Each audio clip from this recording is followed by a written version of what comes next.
3rd day of July 2024. We've been at this so long, you gotta... Even the little stuff is so important. You can call in at 709-589-4406. Amazingly, all lines are currently open. We have 600,000 telephone lines, so we guarantee you'll get in right away. Hey, blah, blah, blah. So we're, this is a comedy show because it's nuclear, because nuclear is comedy. And we got a hurricane at 200 mile plus, probably 220 some places. Wind gust.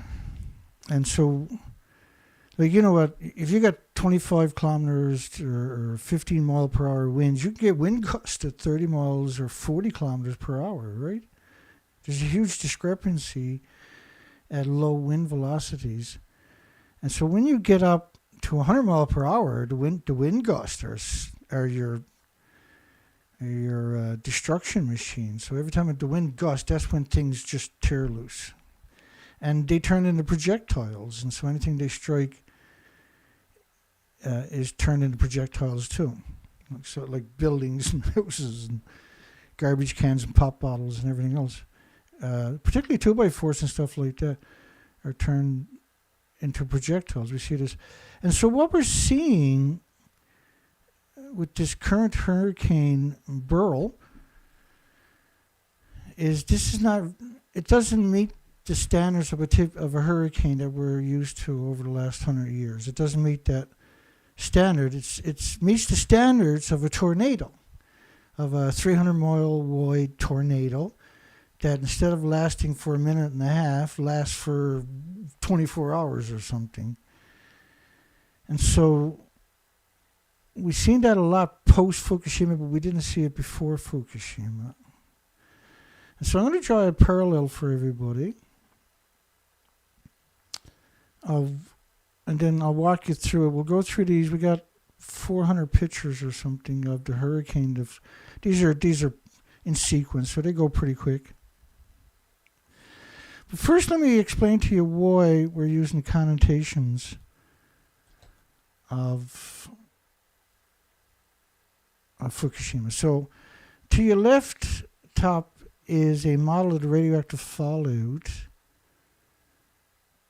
based upon TEPCO's total release evaluation. So they took that and put it into a typical application for projecting dispersal. So like from forest fires, which are much bigger particles, by the way, and they don't cover the whole planet. So they have to make exceptions for these models, because these models are the only emission that will cover the entire planet symmetrically and is an issue for millions of years to everything with replicating cells. But so at the top of the ocean water, because 73% of the planet is an ocean or fresh water, and that's where the phytoplankton live to, at the surface.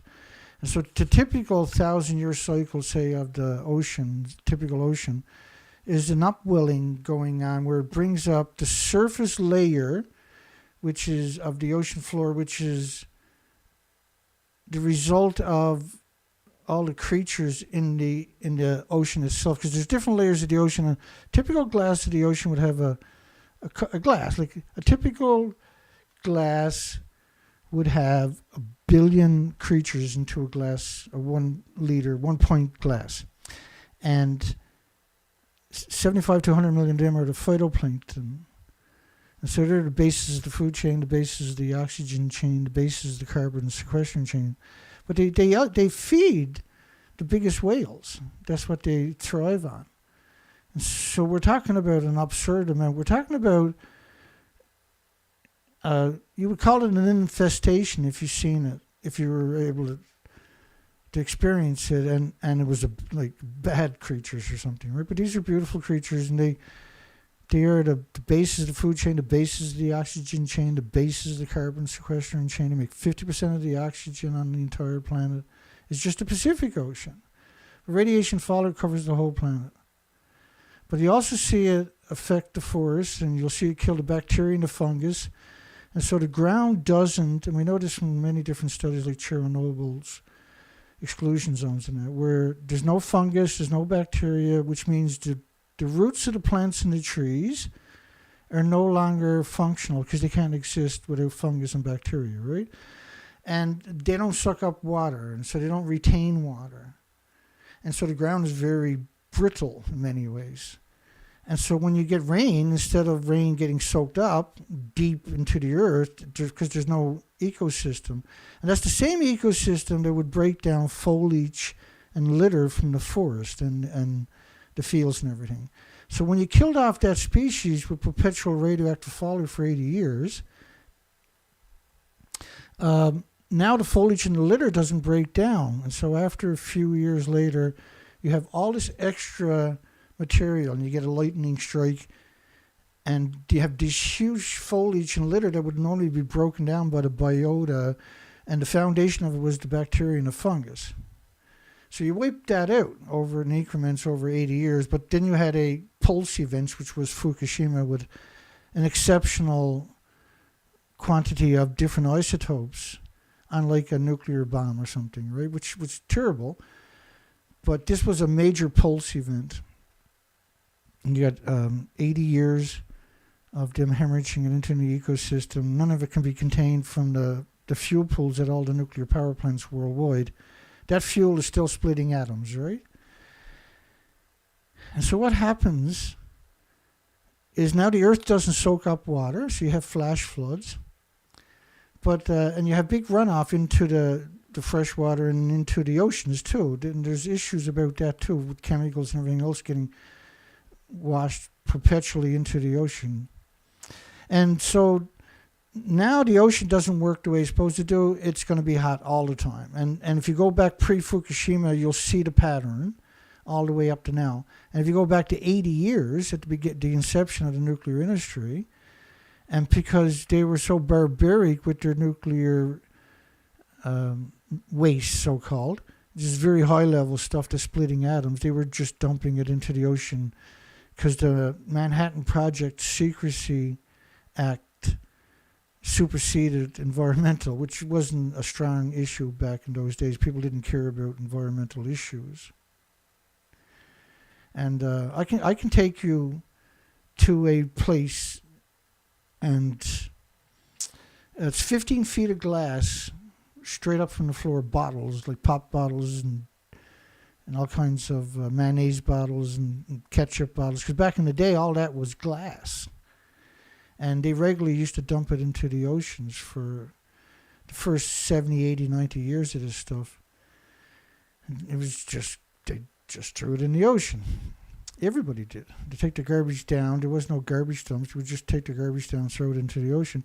And I've dove as a commercial diver, and then in my spare time I look for wrecks, dive wrecks, and for many years. And so I was always in these communities, so I would dive in the communities. And I've seen communities where bottles are stacked 15 feet high off the ocean floor. And because the way the ocean currents work is like an incredible wall of just bottles. And because the riptides will come in, they'll go down, they'll circle, right? And they actually lift the bottles up and hold them into place. So they're actually like a wall, like a brick wall, but they're like a wall. It's incredible to experience it.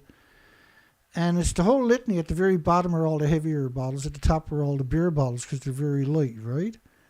And wine bottles. And there was enough there just in this one place probably to fill a couple of container ships with broken glass. Not bottles, but broken glass. A square mile, 15 feet deep. And it would have been much deeper. Okay, but anyway, I got off track. Sorry about that. Okay, so you have radioactive fallout covering the entire planet for 80 years, and this is pulsing energy every second. And it doesn't go away. And you got 400 to 500 nuclear plants with around 1,000 fuel pools minimum, not counting, the national laboratories and universities, everything else, and the unknowns. So you got 1,000 fuel pools with decades of reactor cores that are still splitting atoms. And so they create these kind of plumes all day, every day. And it's assimilated into your trees, into pollen, into everything. You can't escape it. And we knew this post the nuclear war. You call it a nuclear weapons testing. Same weapons, same radioactive fallout, right? Doesn't matter if it was an anger or not. It's a nuclear bomb. And they actually acknowledged that. Some of these bombs, like the Castle Bravo, was equal to 1,000 Nagasaki's going off at the one time, because that was a plutonium bomb. And we're just talking about this enormous amount of emissions into the ecosystem that we don't acknowledge. We acknowledge a couple of thousand nuclear bombs, but some of them, like the biggest one in the Soviet Union, was equal to 3,800 Nagasaki bombs going off at the one time. How is that not a nuclear war? Because you can't win that argument that that's not a nuclear war, because that was a nuclear war. And with the jet streams and everything else that they were aware of back then, they knew where that was going. So instead of going over and blowing each other up in the country, they just covered in radioactive fallout and sit back and let a few generations go by and watch the carnage. And the cancer epidemic started in the 70s after peak nuclear testing and during peak nuclear testing. And because we've been covering this a very long time, very in-depth. And we don't shake hands with anybody in the nuclear industry. We're here to talk about the facts, the documentation. We provide the documentations to back up our assertions. And our assertions are pretty darn close to perfect for the majority of the time, because we're not allowed to make a mistake. We're not allowed to have a Freudian slip. I'm under constant pressure. And we have 6 years of researching after Fukushima, 4 to 5 months a year in the Pacific Ocean. And there's nobody out there going to deny me that I done that, and that I experienced that, and that I recorded that and documented that. There is nobody on this planet has the right or can deny, because I'll bludgeon you with documentation and facts if you did try to do it to me. But there's nobody on the planet can deny the facts that we talk about here. There is nobody on the planet. And my phone number is 709-589-74406. My number has been on that screen every show, 5 days a week for years and years and years. And we got 6 years of perfect research on the Pacific Ocean. We're now researching the Atlantic Ocean, and you can't deny me on that. I showed a picture last night of a fishing derby where there wasn't a single seagull or other bird in sight in the ocean. Explain that one to me. Call that climate change, and you're the one in denial. Climate change is real. It's caused by 80 years of emissions from the nuclear industry. And trying to blame it on tin cans, pop bottles, and plastic, which are terrible stuff, but have nothing to do with this monster that has been unleashed onto our planet. Oh, we got a Lucid caller tonight. We got James Lucid calling in. Hi, James. How are you, sir? Good evening, Mr. Dana. The comedy show. You just sparked something my curiosity. I saw that Kevin was in the chat real quick, and it's like my brain just instantly went to how he went out to Wyoming to protest the whole TerraPower, the Bill Gates place. It was amazing. He went out there by himself, did a video, and he showed how much of a fraud this place. The security gave him all this crap. They had no idea who he was, right? That's crazy stuff, though, isn't it? That is crazy stuff, though.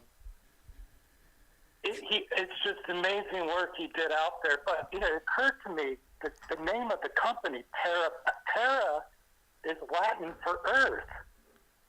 Oh.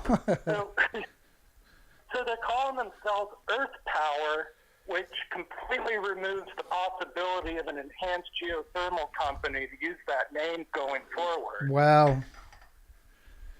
But on top of that, doesn't that seem kind of deceptive? Like, the Federal Trade Commission, they were started because of the whole snake oil salesman issues back in the day, Like yeah, they like had the a real radon. problem with, Yeah.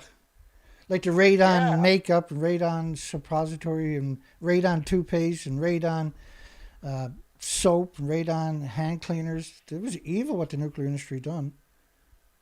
I mean, think about the radon suppositories, though. Like that. That's crazy stuff, sick. That's so sick. I mean, this is a comedy show, right? I mean, Yeah. that really happened. Oh, no, that's real. I can drag it up. Folk don't believe me. Go ahead, James. I'll drag it up. But I was really thinking, like, I wonder if this really does violate any sort of guidelines when it comes to company naming. Yeah. Because, Terra Power suggests, we're Earth-based, we're renewable, we're this and that. We're not a giant nuclear power plant or nothing. No. I mean, shouldn't the line be drawn finally? They're going this far to calling a nuclear power plant Terra Power. I mean, It's a great point. Far? I never thought about that. I'm glad you brought that up. Yeah, no, it's 100%. And there's a lot of these examples I've noticed,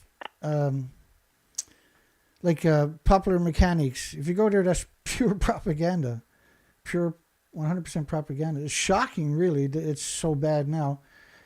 But there's a lot of companies out there. Well, and you can almost identify them sometimes because as soon as you start reading, you go like, well, there's something odd about this site, and they'll have some patriotic sailor or war hero, or they'll have some grandiose title to their site. And that's not an accident, right? There's a whole agenda about that. They're using an algorithm, or they're using professors or academics, and they're writing down all these names, starting all of these sites, because they don't want a real person scooping us a great name, right? So I can't call myself Superman, and I can't call myself the Hulk, and I can't call myself Robin Hood, or I can't, right? Because those titles have all been stolen by us, right? We got, well, you know the routine anyway. We got this saturation of superheroes. If you look at it today, I'll jack up a couple here in a second. You got, just so people understand, you got the Hulk, you got Superman, you got Spider-Man, of course. And if you don't wear a cape, you can't be a hero. And so it's the same thing with these companies, where they get the best titles, the best names, except for mine. When I started up my site, The Nuclear Proctologist, I had hundreds of emails asking me to change the name. And I can understand why, because they definitely would have wanted that name. Now anybody looks up a nuclear proctologist, they're going to be in for a real shock, right? You know what I mean? Because we were, like, when I came up with the name for my site, I had a friend of mine, I'll tell a story, and I was in the bathroom. And it was a really dear friend of mine. But anyway, I was in the bathroom. I opened the door up, and we were working for like hours trying to come up with a decent name for my website. And I was in the bathroom, and of course, I opened the door up, and I says, I got it. I know what the name is. And I couldn't get it out of me because I was laughing. And I said, nuclearproctologist.org. And I closed the door. He was laughing for about 6 or 7 minutes. He just keep blowing up laughing because that was perfect, right? That's what we do. We take the nuclear industry and we see them as we're the proctologist and they're the patient, right? Go ahead. If they still sold radium suppositories, you could ask if you could sponsor. I mean, yeah, absolutely. No, it's one thing I just want to bring up before I let you go. Again, AI. Understand, I'm talking about the latest models that you have to pay to get access to. That's coming down in the future. Yeah. Understand everything you've done, Dana. Like, you're never I'm never You're going never away. going. I'm never going away. You're never going. You might come close, but you're never going to die. You're never. You are so.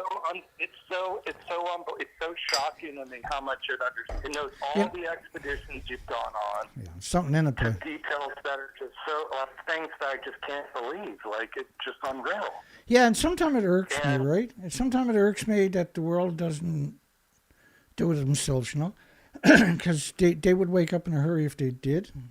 Because you guys basically done it yourselves too, because you came along for the ride, right? You know all the information. That's the nightmare that is real. It's incredible. It's just. I don't know. I don't know.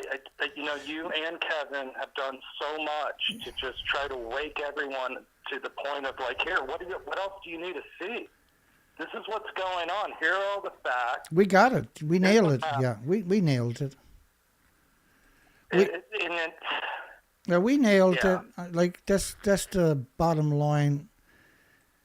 And anybody thinking about joining the nuclear industry watches my material, they're not going to participate. Anybody wants to invest in the nuclear industry is watching my material. It's impossible for them to now not consider the other side of this equation, right? And so that includes countries, that includes politicians. And originally, for a number of years, I had a lot of people contact me. And, there was developers who were contacting me. We're going to do like a $300 million condo down on the California coastline. I was like, really? Where the pollution from Asia comes in and gathers up and joins onto the pollution indexes for about 2 months every year. You're going to hang out down there? You think that's a retirement area? And there was the whole board was sitting there listening to it.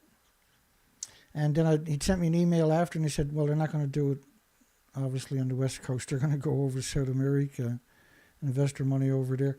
Because that's why all the celebrities were moving out of the California area in particular, because it gathers up it gathers up pollution, and that from the automobile industries, which are huge particles compared to radiation. So if that can make it, radiation is going to flood that area, see? And which is one of the that's the food basket, isn't it? America, one of the food baskets of America is California. Right. The Central Valley, the California Valley. It's funny because I'll talk to you privately about this sometime, but I'd love to talk to you offline sometime, just for a few minutes. Sure. Yeah. But it's just you're right. But I just recall Kevin saying on one of his videos that he knows everybody. Like Kevin, he does so. Yeah. Biggest, and so these surfers invited. They're like, yeah, we know, Kevin. We're going to go down to Chile. You're welcome to come down with us. They were smart. So they knew. Yeah, they were smart. Yeah, they knew. So we're just living in this crazy censorship world. And I just made a comment earlier before I got on the show tonight that Sabin, Flossin, whatever woman, she's that physicist that has like 1.2 million viewers or subscriptions and whatever. But she just did a recent video titled something along the lines like Bill Gates' Natrium reactor is a big deal and why, Oh, sure. Okay. And there's all these comments. There's like thousands of comments. 60,000 or something, right? Like, yeah. Nuclear energy is the greatest thing, and we got to do more nuclear. That's why I don't. That kind of crap. That's why I don't go over there, right? I'm like, screw it. I'm going to write a comment on here because the last comment was like a day ago. Because I realized like the comments all come right after the video is published. Like no one writes a comment. It's like some kind of automatic thing. It must be. That's fact. And so I'm like, all right, well, let me just write a comment. I don't care. If Craig wants to troll me later, finds me down the road, I'll deal with them later. But I'm like, why bother with nuclear? No, I said, why bother with stupid, crazy nuclear, in parentheses, unless it's 93 million miles away? Yeah. When enhanced geothermal is obvious answer here. Yeah. Oh, it works. Oh, It's wait. right there. It's at your fingertip. I got Bill Gates is involved. He's all hell bent on, besodding humanity and everything else, to meet the WEF goals. And I'm like, I hope you enjoy those GMO McDonald's French fries, you nuclear freaks, And I just invited myself for a attack because no one's going to debate that's been listening to you for years. I mean, there's no way. Well, they're not beating any of us in a conversation ever, right? Because common sense will always be common sense, and a lie will always be a lie, And they went to university to get an education, to put themselves in positions to tell that lie. So there's a bigger picture out there that we don't really have a lot of insight on. But there is a whole industry around getting an education to be a lawyer for the nuclear industry, like to tell a lie for the nuclear industry, to get on TV or get into schools or universities or institutions or even go mobile and to do public meetings is very important to all the nuclear industry plants and that. They do that. And so there's a lot. There's 9,000 facets to the nuclear industry, and every one of them will have a public meetings. And this is an indoctrination, an incredible indoctrination machine. And then you see it in the hospitals, and they'll use that to bludgeon you with in the comment section many times. Well, you don't want to get cured. And right? So like there's all this real little brats, right?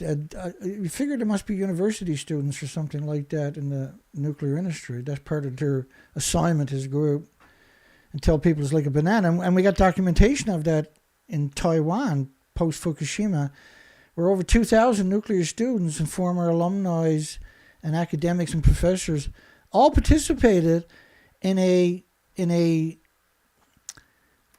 organized a commitment to go online and challenge every narrative about Fukushima nuclear meltdown and equate it with bananas and potato chips and walking in the sunshine, to downplay it. It was this concerted effort by thousands of students and academics just from Taiwan. So it's pretty easy to look at 1,000 nuclear lobbying groups and assume that they were behind that worldwide, because we've seen it. Like you read the comments. They get a text message or they get an email and they all run to the video, right? And it's to make the legitimacy. That's indoctrination, right? That's Orwellian type indoctrination, and it's documented. So they do that, and then they're just as plentiful. They really are just as plentiful as, particularly like what they do in the hospitals. My goodness, and what they do in the industry, and what the military. There's the stock market. There's a huge industry in the mining companies for this. Big players, big money, big investments. The investment firms are just robbing the typical investor for the last 13 years, right, on the uranium stocks. Because you've seen them tank, right? We covered them many times. Right, and so when it comes to the names, they're grabbing the names. Yes, James, we're back to the circle again. You're right. I just can't think of anything more offensive than calling a nuclear energy plant terra power. I mean, maybe this is where we start with leveraging AI to draft letters to the FTC for investigation here, because this is clear consumer deception. I mean, how more clear can you be when you've got a company trying to come off like they're some kind of earth-friendly, backed by private Bill Gates? I wonder. No oversight on this man whatsoever. And we've seen with Bill Gates. Originally, they were using Bill Gates. Bill Gates likes nuclear power. Elon Musk likes nuclear power. You would see that connotation in certain stories where they would start throwing the billionaires into the story as evidence that it was good. That was their evidence, right? And started seeing this pattern because we cover so many news stories and so many news cycles over the years. We've seen that pattern where a lot of stories were based upon the billionaires think nuclear power is good. And so these are big medias and that kind of indoctrination. And now then you see Bill Gates. You also see Jeff Bezos with Amazon. You'll see, and Google, of course. And all kinds of these big companies are investing in fusion. They're throwing money away, tax write-offs, but huge amounts, on all the nuclear latest small modular reactor just to help them get up and get in the public's face and get in. And then some of them, like the NuScale, made it onto the stock market, robbed their investors, and then went flat broke and never even tried to build a reactor. It was a 100% Ponzi scheme. It was one of the more exorbitant ones. And that they were the only ones, on top of that had an application into the regulatory agencies. And so none of the other ones do. But now the other ones are piggybacking on that one, despite the massive failure. They just kept pushing the narrative out there that these are cheaper, smaller, faster, easier, build them in the factory, strip them on a truck. And none of those attributes we have seen any evidence of in all these years. It's a completely different story, and the truth is. And I'm just talking about with you, James, because what we're seeing, right, is this concerted effort from every direction you look. When you're covering the media, you're seeing it coming from every direction. And that's pretty impressive.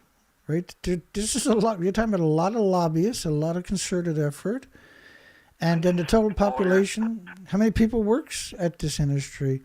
Well, because the typical numbers you're getting is the numbers of the nuclear power plants in your country. You'll see those numbers. Like France was 250,000 people, for instance, high-paying jobs and this and that and everything else. But there's at least 20 to 1 in the background that are working in the nuclear industry too, right? There's 1 million corporations that are feeding the nuclear industry, and that 1 million corporations don't have one employee each. So we're talking about a huge population, and then the corporations that are supplying the nuclear industry got to buy their material somewhere, so they're getting papers, bags of money. There's a lot more than to the fuel cycle that meets the eye, Dana. Yeah, right. A lot more. Oh boy, is there ever, yeah.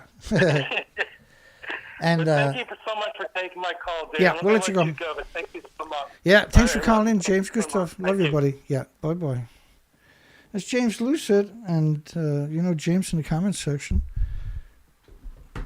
I'll turn that back down a little bit. I had it up a little bit more just so we can hear the extra stuff. James, one of the few people to call in, so some days he's going to have to... I get to do the talking. Sorry about that. So look at these radium, what they done to us way back in the day. Radium light bulbs, whatever the hell that is. So if you put that in your room, you sat in your room so you can read your book, and you got heart problems, liver problems, lung problems, respiratory, pituitary, thyroid, adrenaline problems. And you imagine 20,000 tubes of radium.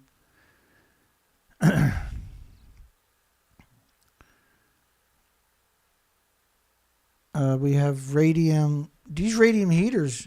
Like, I find it hard to believe that's real. That's the thought of that is so friggin' evil that I find it hard to believe it's real, but it is real.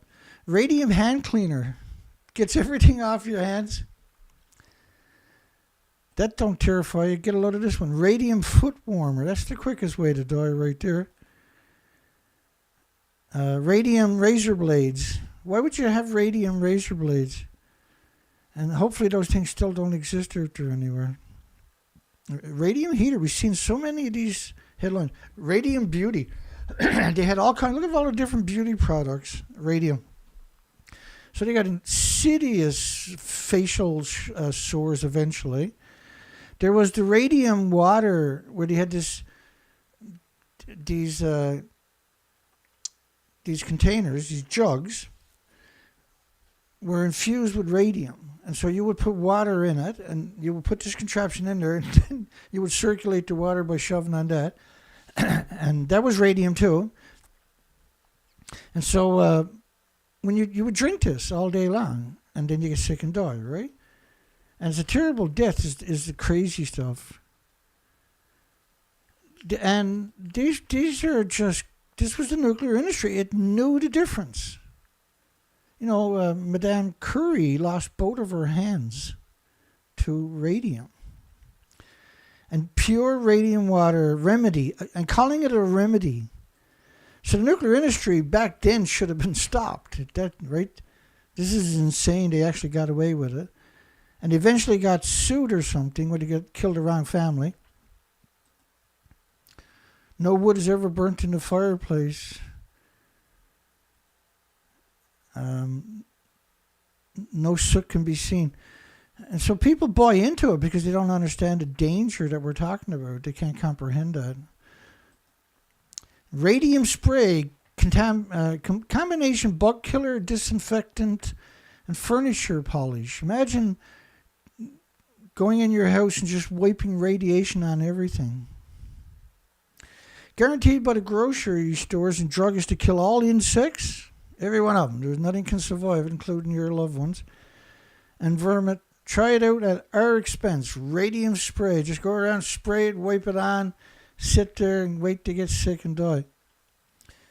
Radium spray cleans everything but a guilty conscience. Oil will clean that because you can't have a conscience when you're not alive.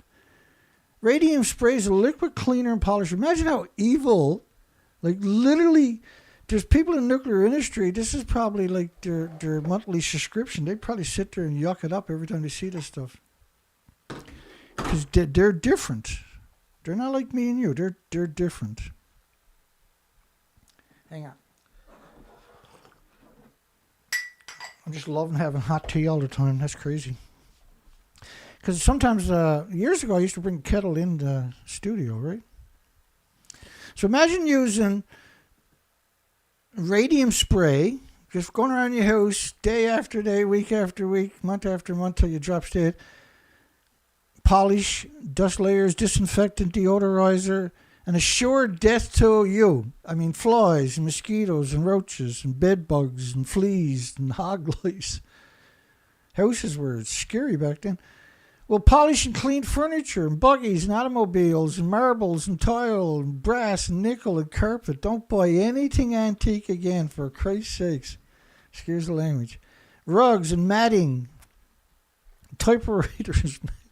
Typing all day on a radium-contaminated cash registers and typewriters. And everybody that's getting money from the cash registers are getting radioactive money.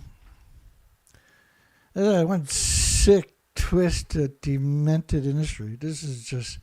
It's so evil. It's just normal now to be evil. Well, they got this long legacy of madness. Well, we're going to get to the hurricane in a minute, folks. My apologies to anybody that's patiently waiting to get through this, but you can see the urgency of telling this story, because I can't put this up on the screen and not talk about it realistically, because this industry has a legacy of being insane. It doesn't have a legacy of a single time being rational. 80 years of insanity, 0 years of being rational. Where's your limit? I know where my limit is, though. Doctors say radium stops the agony of rheumatism. It's a $5,000 reward if they fail. Well, dead man doesn't complain, I suppose. Radium spray cleans everything. That is the most frightening thing conceivable. All right, so I apologize. We were chatting away and the show ran away on us. But I'm busted up. I'm doing a bit better tonight. I had a long day. A good day, but it was a long day. Let me see how bad I done here. Okay. So this was the fastest intensification ever recorded before September. And we're far from September. We're July. Hurricane Beryl storm chasers share videos of the Caribbean islands flattened as the winds ripped into the tiny towns, and winds as high as 150 miles per hour. And what you really notice about all the stories, I'm going to show you a stupid amount of pictures coming up in a moment. I'll get through this story and the next one, and then we got 400 pictures to get through almost. And so this was last night, right after the show. I was reading these two stories. I was busy all day. And so I only had... Now, I hit Jamaica a little while back, and Barbados, for instance, some of the outlying islands. I'm going to show you that. Let's go through these couple of stories, and we'll get into the pictures, and I'll tell my story about climate change, what climate change really is, with some evidence. Winds as high as 150 miles per hour, just short of a Category 5, shattered tree limbs. They fell power lines and other debris across the streets.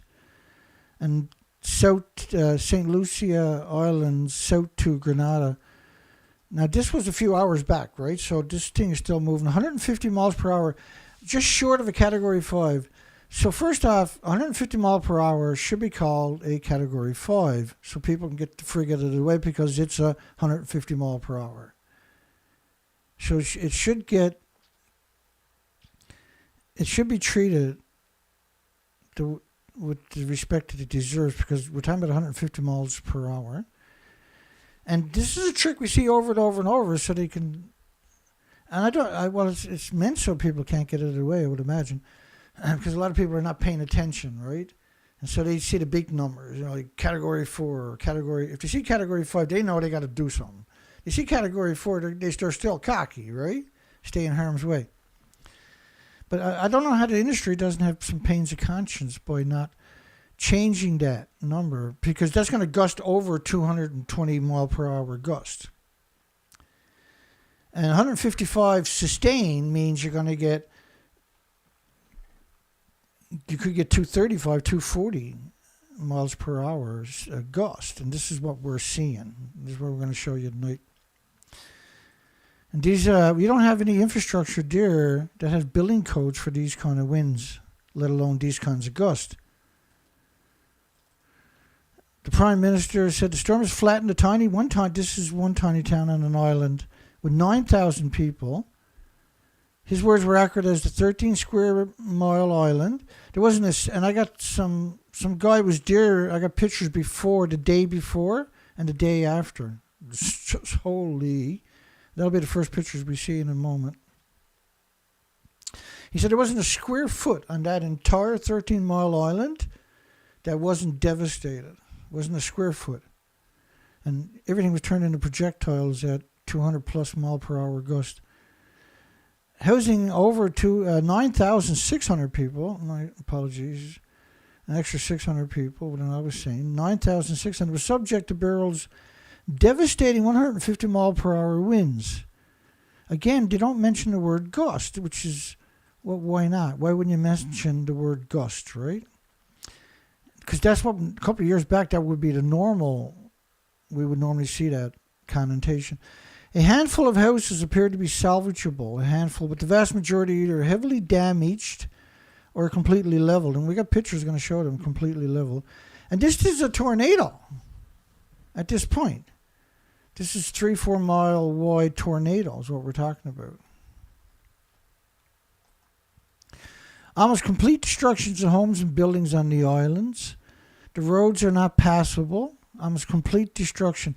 But now we got the pictures. I'll show you that coming up. And yeah, there's a couple of homes that can probably be repaired, but do you want to wait for the next one? You'll see what I mean. The archipelago will be rebuilt, but why?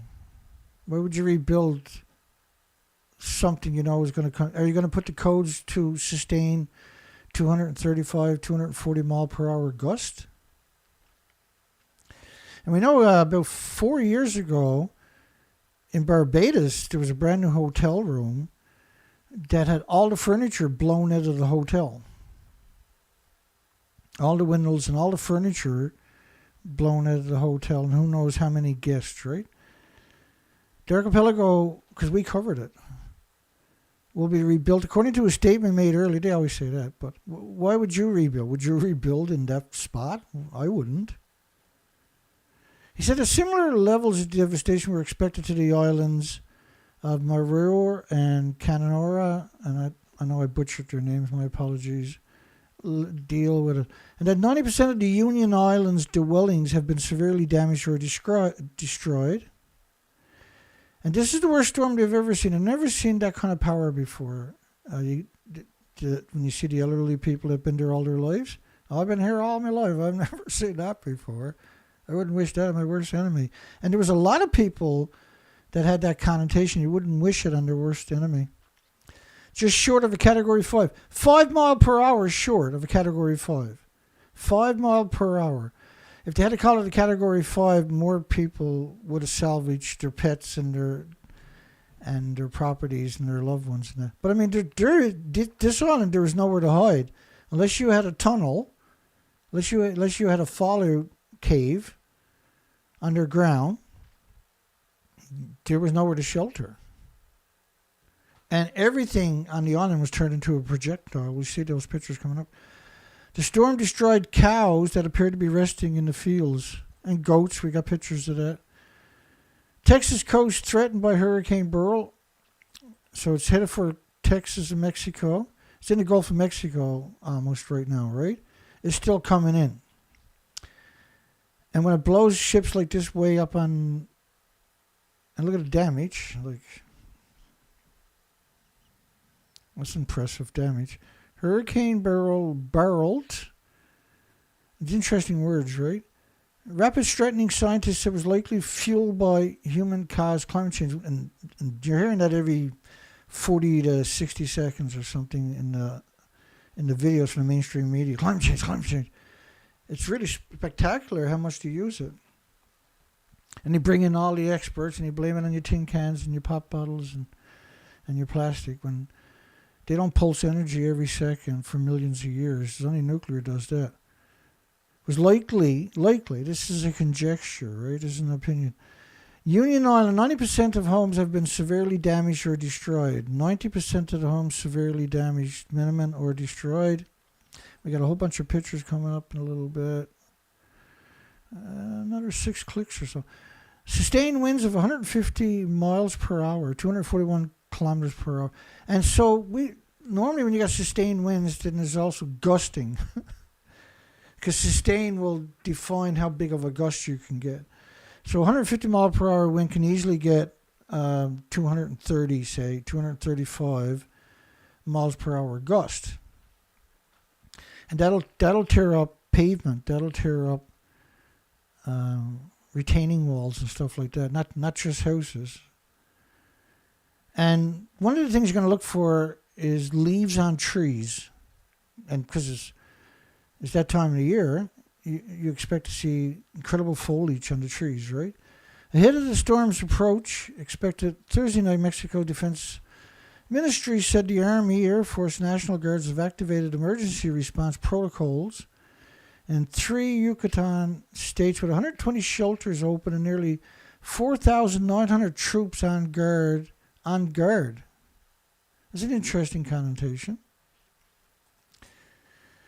Climate change likely contributed to the early formation. Climate change, which is 80 years of radioactive fallout and a pulse event 13 years ago from Fukushima's 4 nuclear reactors and 8 fuel pools detonating, atomizing, aerosoling, ionizing, and radiating everything else in the buildings. So the inventories are quite large, we're talking about, compared to legacy waste.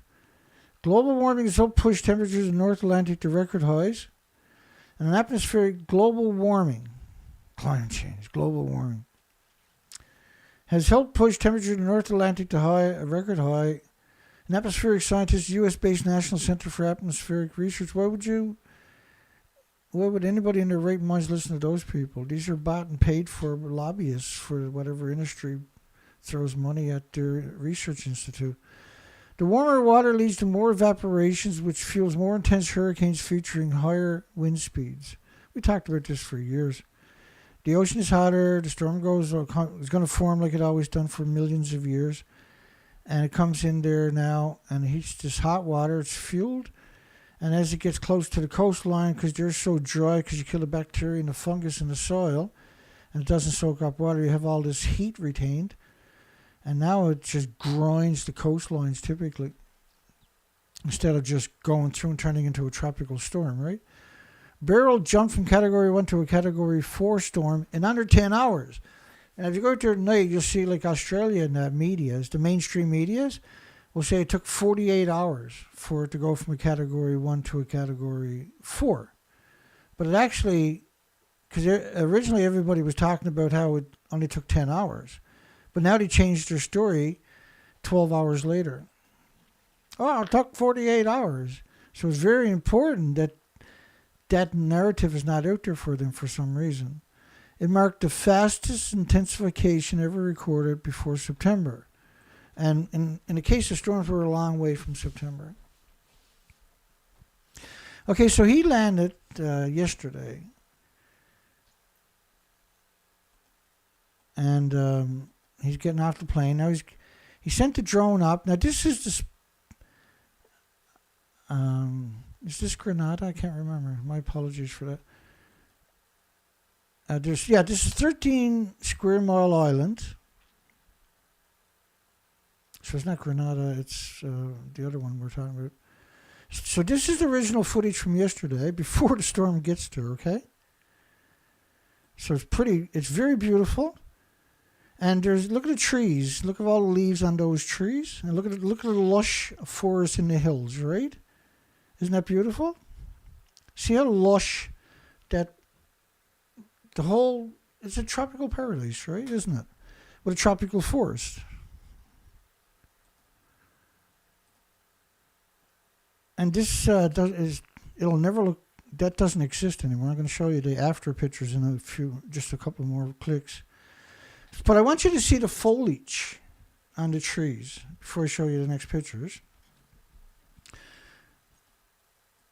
And so everything is covered in foliage, isn't it? All those, look at it. The whole island is this really flush, really thick, dense forest. Okay. And now you can see there's no forest in the background whatsoever. We got good close-ups coming of that after. I'll go back a couple pictures.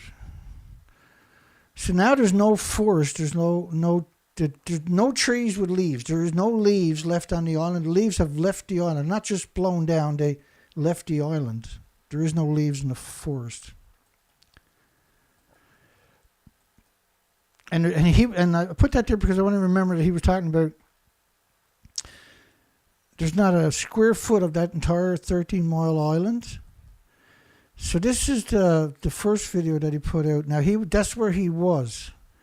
You can see all the pit marking from projectiles in the walls. And you can see the door is banged up, and this is the inside. It's crazy anyway. Okay, so now you don't see the forest no more, or the buildings. Look at this.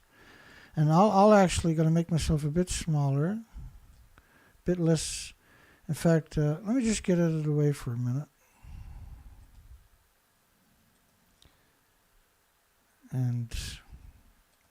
Or maybe we'll do this. We'll go over to here, because I can zoom in and out, right, on this one. And where's the forest? Where's all those beautiful, lush trees, Tom?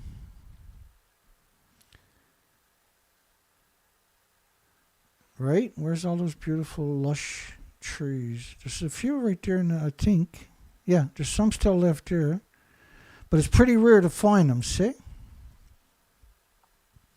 So let me go up and grab a couple of those pictures first. Because they're right there somewhere. Yeah. Let me grab that picture. Let me go backwards a bit. We'll grab that one. And this one. Okay. And so I can just randomly drag them in here, right? Just give me 1 second. Because we got a lot of pictures to get through. All right. My apologies again. So when you see this kind of destruction,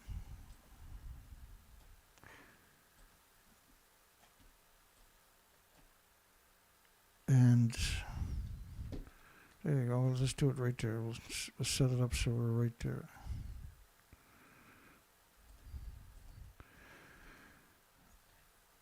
I was thinking to myself, where's all the flowers gone?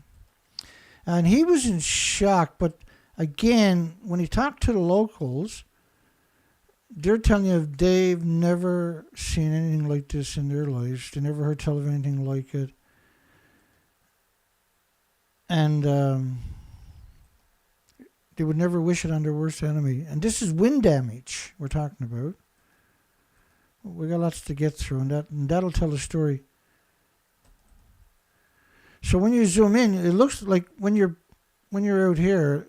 When you're like that, it looks like there's trees in the background, right? But when you get close, you start realizing there's very few trees intact at all. Yeah, there's some. There's absolutely some survived it. You know that. But generally, they all were severely impacted. And the damage, this is wind damage. And so when look at all the branches broken on the trees. Let me just go back for a second there. So you can see all the trees snapped. See that? And so everything that snapped, it didn't fall down. It was turned into projectiles for the most part. And they live in a place where you do have some pretty severe storms. So you would think their building codes would you can see the direction the wind came from. When you see all that snapped, now we're going to get back into the pictures here again. And so everybody they talked to, he was in total shock, this guy. And he just don't think it's worth staying there after experiencing something like that. So when you see this kind of damage, a lot of these are very old trees too, right? Very old buildings there. And it's almost a 99% destruction. Almost every single building, except for a handful at best, 5, 6, 7, 8, weren't complete. They can be repaired, but they were definitely damaged severely. Everything was, if it survived at all, it was still damaged severely. Every house, every building. And you can see the goats here and chickens, they survived it. But imagine how many animals that were in that forest wouldn't have survived it or would have got blown away.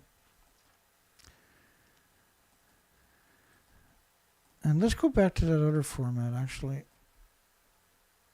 because we can use that.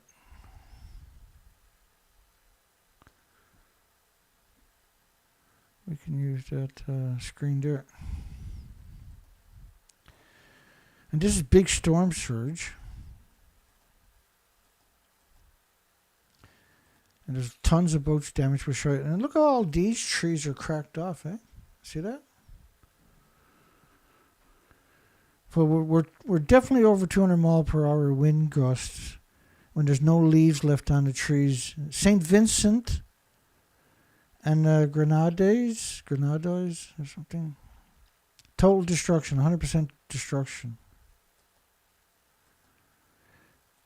Now, he's been here all of his life. He's another one of those. I've been here my whole life. I've never, ever. And you can see all the rocks torn up. This is from wind. And so a lot of this footage is not perfect, but we're looking for, and everything is destroyed you're looking at there. We got some before and after pictures are just insane. And look at the damage to that tree again, right? It's just completely gutted. As a before picture, I'll get out of the way for these pictures. That's one area, and that's what it's like after.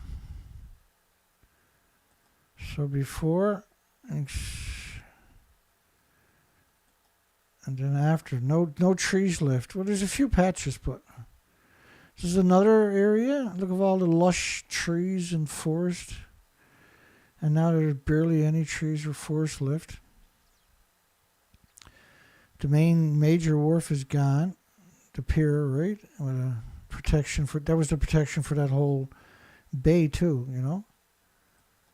And everything is gone.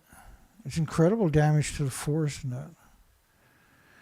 It's now headed for the Yucatan Peninsula and Mexico, and it's probably going to spaghetti over to Texas. Instead of turning into a tropical storm, it could pick up speed again. Because we've seen a few of them hurricanes last year where they just didn't go away for like almost 2 months. Instead of turning into a tropical storm, they went somewhere else, picked up speed, turned into another hurricane, right? But look how big these creatures are. So you're looking, that's probably 600-700 mile tornado. Because that's what the damage is doing, is the animosity equivalent of a tornado, right? And so I haven't got a lot of footage, unfortunately. And I'm pretty good at hooking up the footage. And what you're seeing is extreme wind gusts. That's what they're basically trying to project with the videos, short videos they were putting out. So it was incredible damage. Again, look at the forest is completely gone. And so are all the trees are completely the trees are stripped almost down to the dirt, which clearly we're talking about. And this happened fast, the original. So when you see this, you don't see the debris because it blew the debris away, right? And it's just, that's upside down, right? The door's upside down. Let me go back picture. Oh yeah, look at that. That building is actually upside down, tipped over from the wind. It's incredible stuff. And so the lost tropical type forest. So this was early on when it was coming ashore originally, when the tide rise, high tide.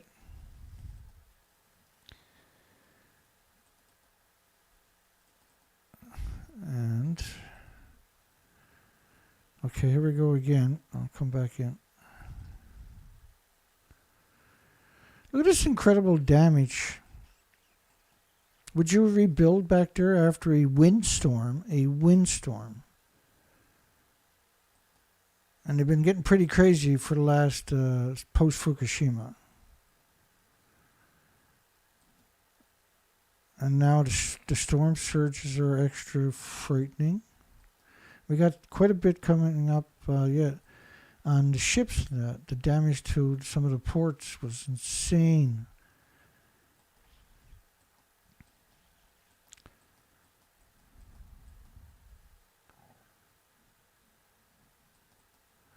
And there's the ABC footage. You can see the lost forest doesn't exist anymore. Every in between every house, every piece of property was huge amounts of foliage, right? The trees were very, the trees were very plain everywhere. They filled up the background. Now it's gutted. There's nothing left there whatsoever. That's a dead reckoning for 200 plus miles per hour gust. And none of the stories are mentioning the word gust, because they know the people won't rebuild back there if they hear the real numbers, right? And in keeping it at a category 4, 5 mile per hour shy of a category 5, that's murder doing that. That's actual murder. The journalists and the medias and the producers and the editors that refuse to acknowledge a lousy 5 mile per hour, a lousy 5 mile per hour. And look at the devastation. Shouldn't that qualify as a category 5? Clearly it should. And then when you see the little tidbits showing up, they're homeless, right? And her goes there too. And rips to the Caribbean like they're driving a hot rod or something. It's disrespectful not to use appropriate. It's just, rips through the Caribbean. Right? There's more descriptive words that are much more appropriate than that.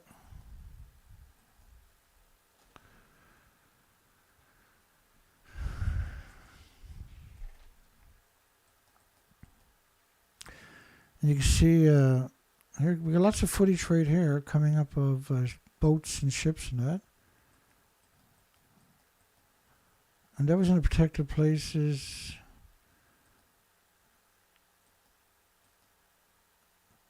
Notice how, again, you notice there's no foliage in the mountains or the hills or the trees, and where everything is destroyed. Everything is destroyed. Every single structure, every single building, there's nothing that wasn't destroyed on these islands. Thousands and thousands of people.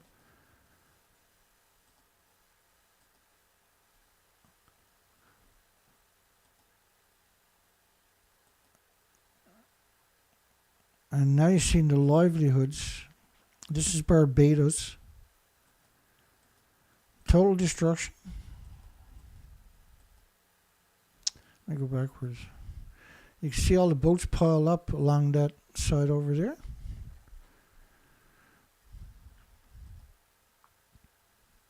That front of that boat is obviously not in the right spot. I guess he's battered by the other boats, I would imagine.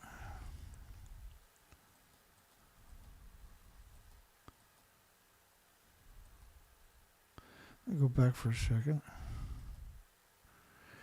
Yeah, you can see how much that crane, watch that crane. It dips down, that's the waves coming in there, right? So all these boats are smashed up. You can see in the background all these boats in Barbados. And again, about 5 years ago, they had a hurricane in Barbados. I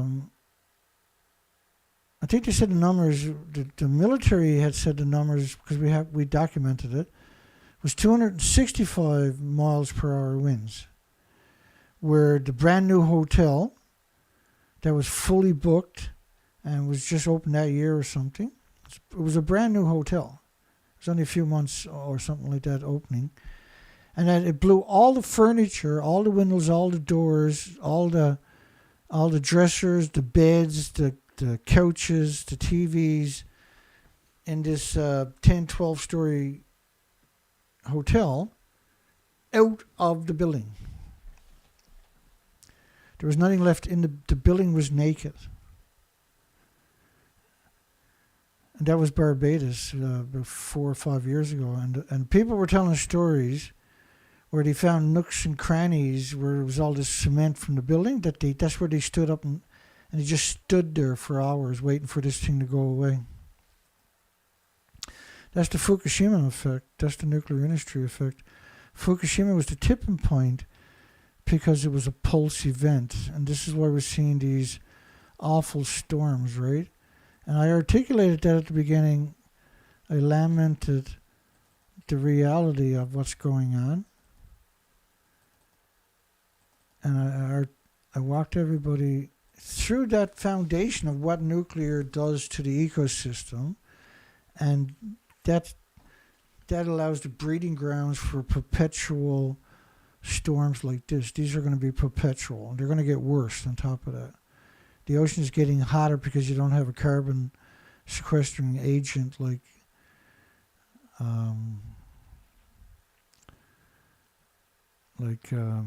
phytoplankton, which is the basis of the food chain, right? So that's why it breaks the food chain. That feeds the zooplankton all the way up to the krill. The krill feeds all the species, particularly the migratory species.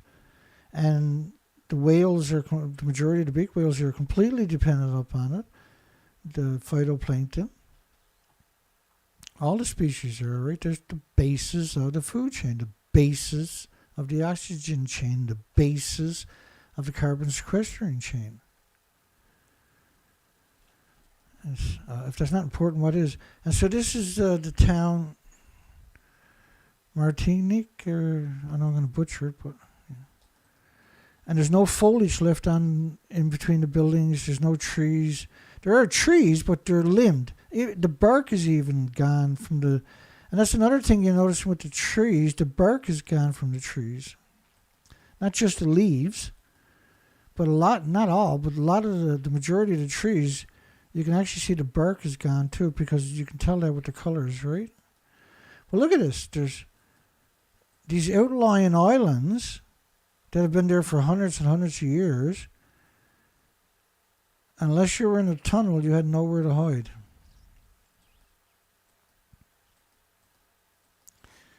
And the nuclear industry now, because it refuses to stop being evil, it refuses to hold itself accountable.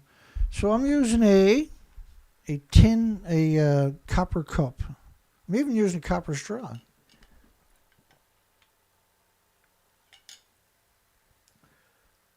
And copper has an amazing effect on water. Water is your most precious resource on the entire planet, right? But copper is actually really, in this application, is really good for you. Infinitely better than aluminum or something like that, plastic or whatever. But it's actually, it helps the water structure. And of course, with structured water, plants will grow 30% bigger, 30% sooner, with 30% more foliage and 30% more product with structured water, right? We're designed for structured water, not the stuff that's coming from your tap. That looks like water, but it's actually got nothing to do with it. But when you're looking at the damage, this is a nuclear storm. It's a tornado. This is the damage you expect to see from a tornado. Right? Not a hurricane. Hurricanes don't do this. Pre-Fukushima, there was no hurricanes doing this. This is tornadoes. Well, like we have seen it in the peak of the nuclear industry, nuclear testing. We were seeing some of these type of storms. For sure. That was actual nuclear storms. These are nuclear storms. Anything that strips the bark off the trees and the pavement off the roads, that's a nuclear storm, okay? We used to talk about these kind of winds for Mars, not for Earth. This is incredible damage. This is a nuclear storm. That's what we're looking at. And we're talking gusts over 200 miles per hour. And I'm pretty sure in some of these places where the wind funnels in the mountains would have been over 250 miles per hour. And when you look at all the evidence, though, how do you deny that, see?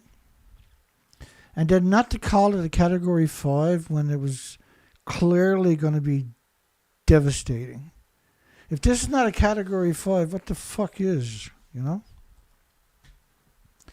Really, if this is not a Category 5, what is?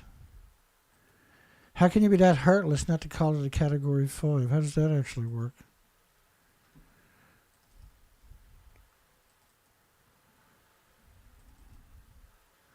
I think it's a Category 7 or something, personally. It's a category holy fucking shit, actually, is what it is. There should be like that holy fucking shit category. This is one of them, for sure.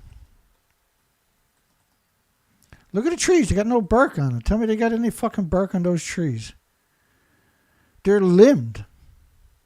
Those trees are debarked. Look at the lush forest of these tropical islands. So when you see these lush forests, how can you say that these trees are not debarked? They're, clearly that tree is debarked. There's no bark left on it. And this, they didn't have a bunch of dead trees, by the looks of it. But there's no bark left on the fucking trees, is there? That's definitely 230, 245 mile per hour territory.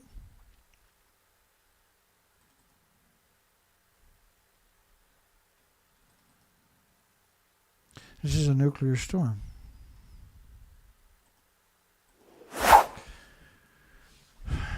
That was heartbreaking, by the way. My heart goes out to all the victims.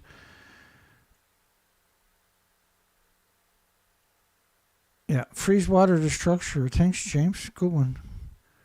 That's a shortcut, right? Because water is the only thing that exists in all three, like solid, gases, and liquid.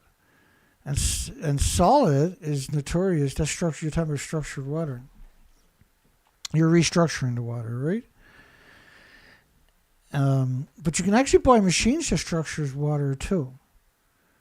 And structured water was used on terminally ill cancer victims for Stanford and Harvard collaboration, where they flew to the Alps, the French Alps, to the top of the glaciers where there was known glacier ponds by helicopter. They hiked up the rest of the way, got their water, came down, skied down the hill, and got on the helicopter, flew into Marseilles Airport in France, and got on the jets and flew into America, went straight on by taxi over to Stanford and the Hanford, Oxford, or Harvard collaboration, and they had terminally ill patients there. And they took their blood samples, and then they gave them a glass of glacier Alps water. And then 20 minutes later, they took another blood sample, and then they gave them another pint of glacier water. These are terminally ill patients. They're dying. And their blood is all plated up from cancer and that. And they're terminal. They're going to die. And so they done this for about 4 hours. They take a little bit of blood out. They give them another glass of water every 20 minutes. And they watch the blood on plate. And they watch their life start to come back into them. And then when you think about water, of course, like a plant, how a little seedling can exert over 300 atmospheric pressures, which are 14.6 pounds per square inch each, and come up through pavement and split pavement or concrete or something like that. Right? Because water has this incredible, life-giving properties. We're not living on the moon, you know why? Because there's no fucking water there, right? We don't live on Mars because there's no fucking water there. When we think of where would we go to another planet, we think of water. That's priority. Everything else, we can figure it out. We can't do it without water. We can't sustain life anywhere without water. Water is our God. This is our physical God anyway. There's 4,000 gods out there? But water is your physical God. And you better not deny that. I'm doing an experiment tonight with a copper straw and a copper cup. And the name of that is Copper Cure. Copper Cure. COPPERCURE, Copper Cure. And water, of course, it gathers up a lot of moisture on the cup. There's water on so I got a coaster there, but it's still going to be a lot of water because I got ice into it. And Chinese think drinking ice water is rude. It's not healthy for you.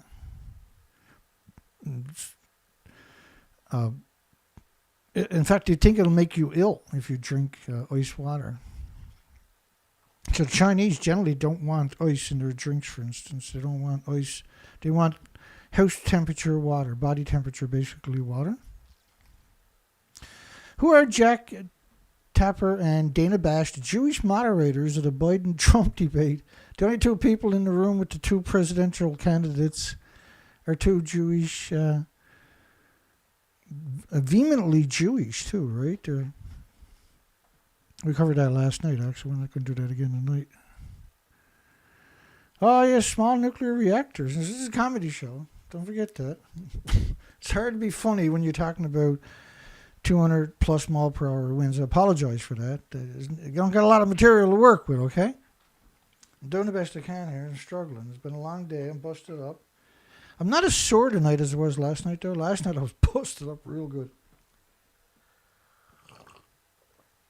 Last day we had torrential rain, too. And I worked out in the shed. I was soaking wet. For 6 hours. I was soaking wet because I had to keep going into the other shed to get tools. I mean, I was soaking wet. Right? My socks were soaking wet. My pants completely. My shirt completely soaking wet. My head was soaking.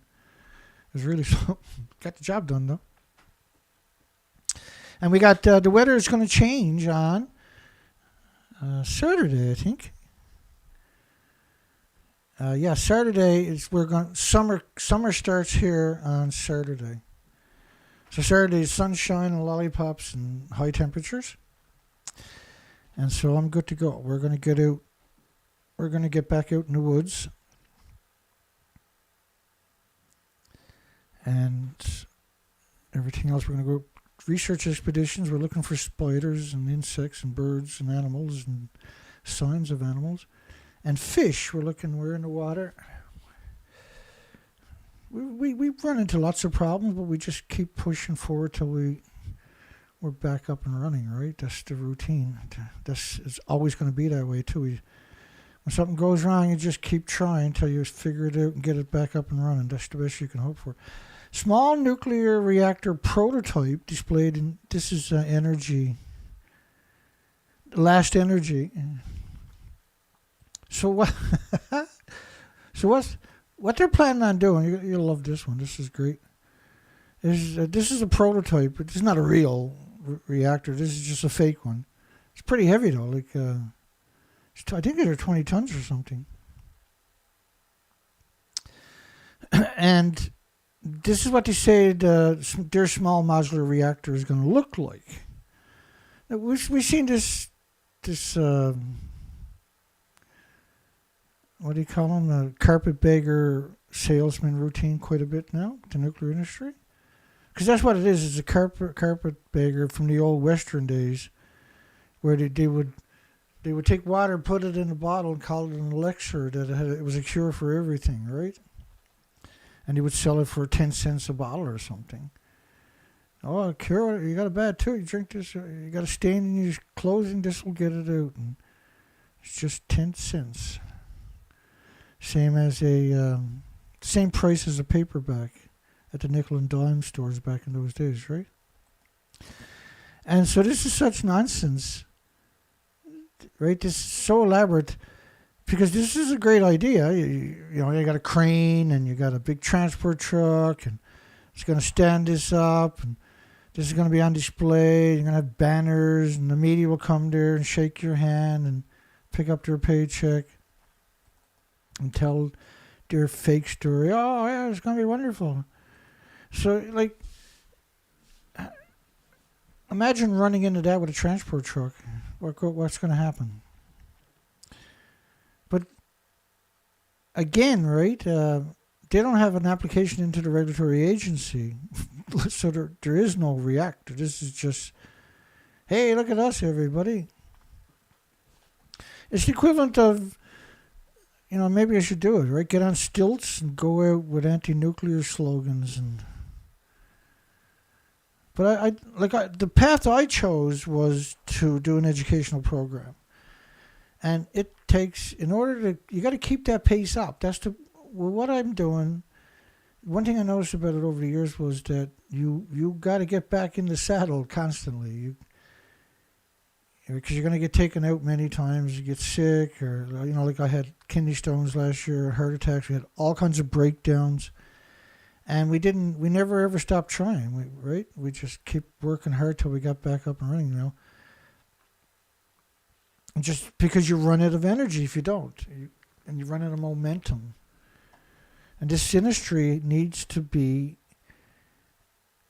held accountable. And like James was saying earlier, we need criminal charges against this industry.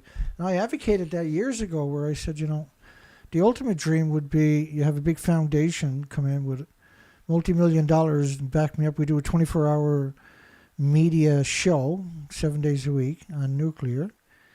And we also would litigate a lot of these players, these apologists, these assets of the industry, right? A spokesperson for Last Energy said the prototype is currently sitting in a Northwest DC neighborhood. The real small modular reactor would not be built there. The real small, what they're trying to change the licenses so they can put these things wherever they want to. They're not trying to, they successfully have already done it, despite the fact that these don't even exist and they can't quantify safety. And how can you evacuate these communities? And so they decided that they weren't going to have those protocols they would have with a large reactor. But they would still be allowed to take these and stack them up and become the animosity equivalent of a large reactor, but now they wouldn't have the burden of the health protection. And because these small modular reactors, if there's a lot that's been flushed out dramatically over many years now. We've covered it from the very public conception of it over the last, say, 6-7 years. There's been a fixation with the media, right? Trying to rebuild an image of a monster. This industry is just a despicable monster. And our poll tonight articulates what kind of monster this industry actually is. Was building a nuclear power plant on the Great Lakes or surrounding them with farms worldwide a genocide? And yes, of course it is.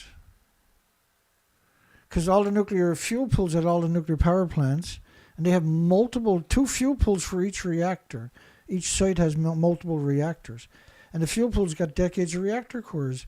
And they're splitting atoms. And they do this, they're boiling water in each pool about 120,000 liters a day. Each liter is just massive radiation. So anything on the Great Lake is releasing insidious, particularly the CANDU reactors in Canada. They're frightening. The Point Lepreau reactor in New Brunswick, Canada, on the Atlantic Ocean in the Bay of Fundy, legally releases 14,600,000 trillion atoms legally a year, which is a major nuclear accident anywhere else on the planet, of tritium-3H, antipagetic man-made. And we don't, nobody, there is no say in this. There's no referendums for nuclear plants or anything else nuclear, just nuclear repositories. That's the only thing there's a nuclear referendum for. And the idea of that is they feed money into the community, spoil the community on one side, the other side is jealous, and then they vote no for a repository because this stuff is splitting atoms into the ecosystem, right?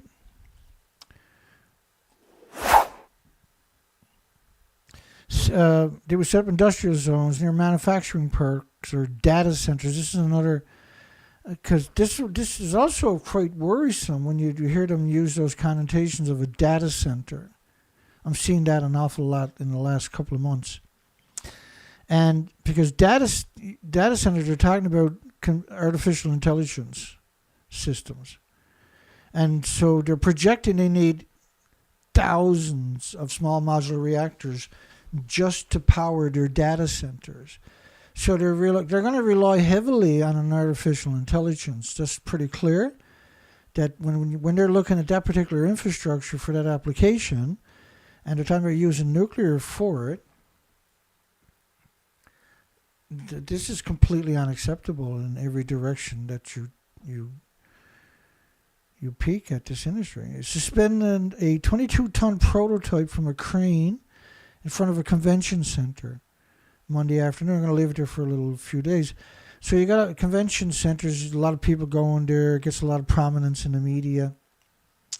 And so this, again, is that brainwashing cycle, right? And you'll see it like Last Energy, again, with the names, right, where they grab the names of the companies. And Last Energy should be applicable only to geothermal. Geothermal will be the last energy source that we choose. Ultimately, when humanity finally comes to its senses, geothermal will get the forefront of it, because geothermal is completely recyclable, right? And not only that, you can reclaim a lot of precious metals from the earth using that process, like lithium, for instance, and gold and silver and everything else, through that exchange of the earth in her, because you're going down many miles. And so you're flushing water through it, and then you're pumping it back down again. So, and then you can extract a lot of minerals. My apologies now. Geothermal also, once you get down to the last mile or something, you're talking about 1,000-degree Fahrenheit temperatures. So you don't need gas, oil, coal, small modular reactors, or nuclear, or anything else. And anything a small modular reactor can do, geothermal can clearly do it.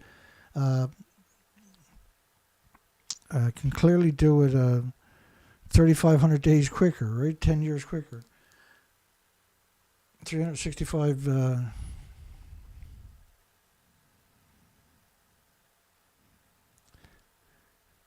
geothermal, see, because anybody can build it, any community can build it, everybody can have their own geothermal. The system is really simple.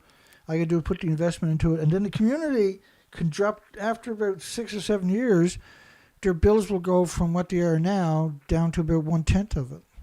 And there's still tons of money being made to build a new geothermal plant 50 years down the road alongside the old one. And when you decommission the old one, you just recycle it and build another one. Last Energy built what they call these nuclear. Again, that's been up for 2 months. They got 1.8 thousand views. So this company was looking for some boost, right? So they just showed up in the media again. And they linked over to that video. When I seen that this was up for 2 months, 1.8 thousand views, with 5 comments, pro-nuclear, of course, 23 thumbs up. This is what they're up to, right? They're just trying to get some interest from the government or the military or from big investors to throw money their way. Oh, we'll do it. Just give us the money. We got nothing to do with new tech. We're not scumbags like new tech. So this is my BitChute channel. I got 795 videos uploaded on BitChute. And I got on YouTube 795 videos on YouTube. 795 on BitChute. 795 on BitChute. Damn, a busy boy. Wait, what? I got 795 videos on this site? My other site had 1,600 videos.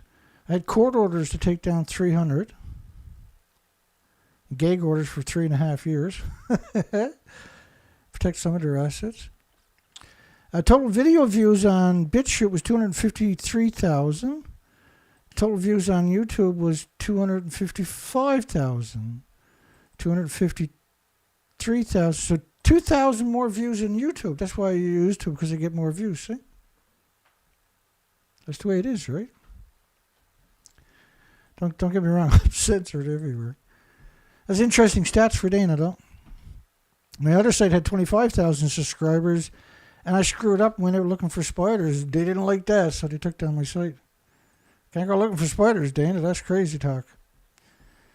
So I lost 24,000 subscribers and 1,600 presentations. You know, only 10 years of my life work. Didn't mean anything, obviously. Only all of my research expeditions up to that point, that didn't mean nothing, did it? That's a whole different level of evil to do that to me. That was a big mistake, because now I'm never going away. I guess as James Lucid said earlier, I really ain't going away. Nuclear industry will learn to hate me at some point. Could be 1,000 years from now, but they'll learn. Engineers can build a site to secure nuclear waste for 100,000 years. Wait a second, this is Gizmo. You have to be pretty freaking gullible to believe Gizmo. Gizmo. In the Baltic Sea. So it's a lushly forested island in the Baltic Sea. You got storms coming your way too, Billy.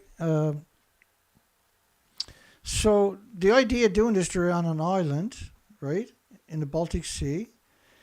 Finland, they're talking about, I believe. Yeah, Finland. And when it finally melts down, the ocean is above it, see? And you see that application in a lot of nuclear industry, that routine. The name means cavity or cave in Finnish, is among the most advanced facilities of its kind. Well, it's the only one of its kind. It's just a hole in the ground. Come on, man. Get over it. It's just a hole in the ground. No matter what you do there, it's going to melt down. When you walk away, that nuclear fuel is going to melt down. It gets very lonely without poisoning humanity, so then it just melts down. Eventually, that makes it into the ecosystem. Putting it in a deep hole in the ground and walking away from it is a guaranteed extinction event in the future, too. So say we do this, and we have a meteorite comes in and wipes out the planet, and the planet reseeds itself, and 1 million years later, the planet is full of all kinds of wonderful, beautiful, amazing, endearing, just wonderful life, and then that melts down, and the radiation gets to the surface and everything dies from radioactive fallout. That's the future, see? No matter how you look at it, that's what's going to happen down the road.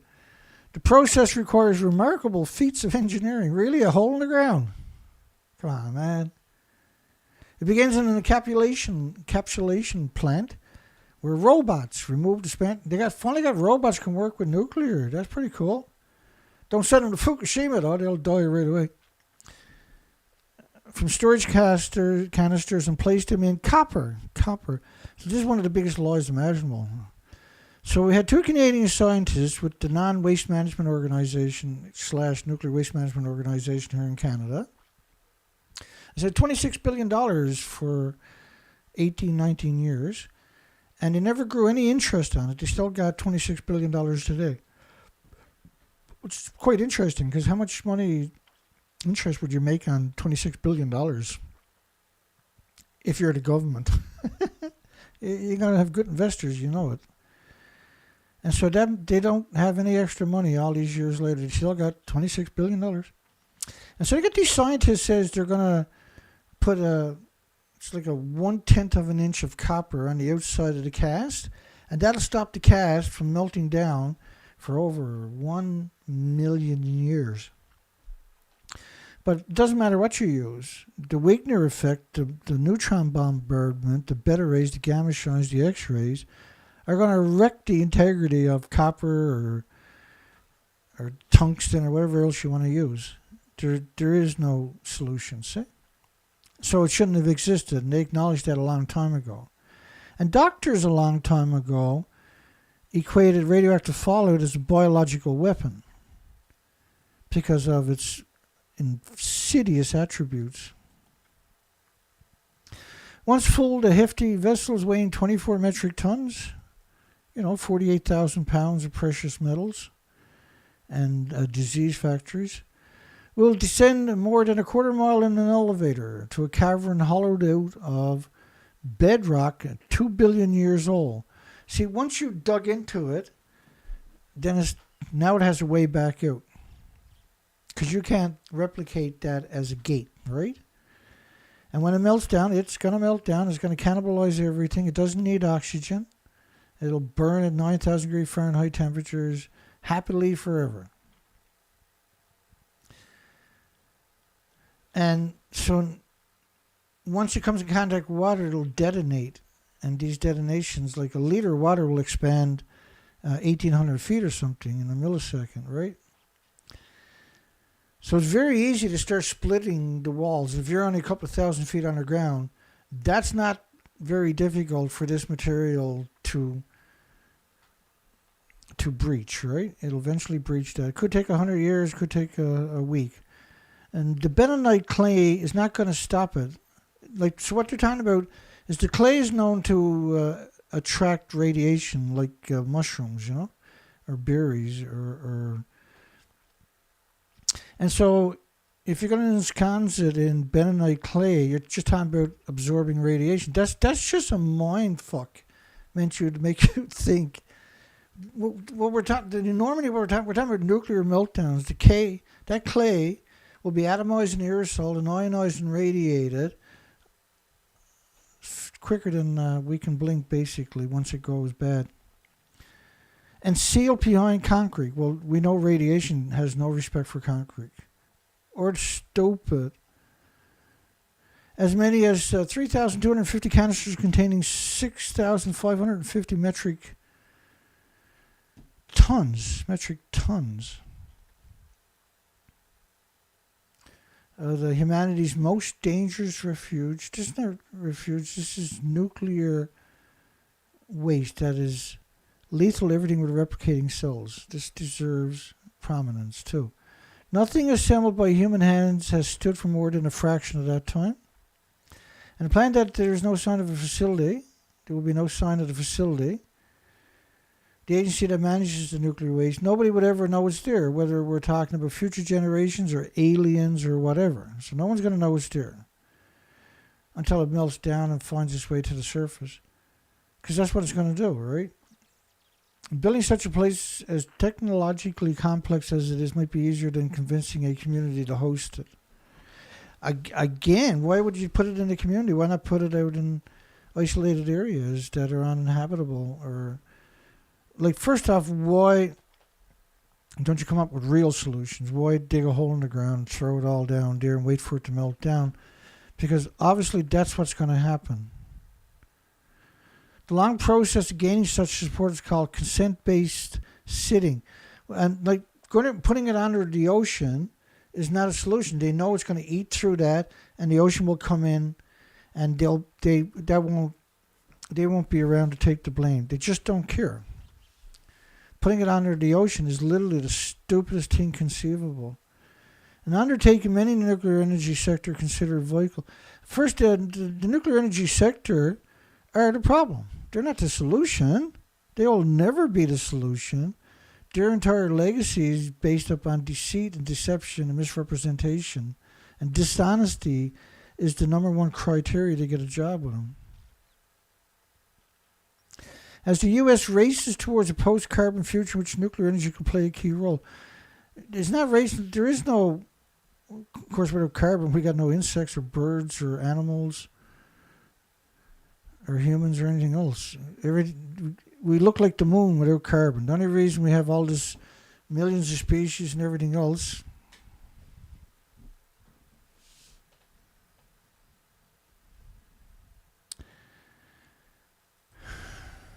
engineers know how to build a repository. No, they don't. There's not a repository. This is a hole in the ground.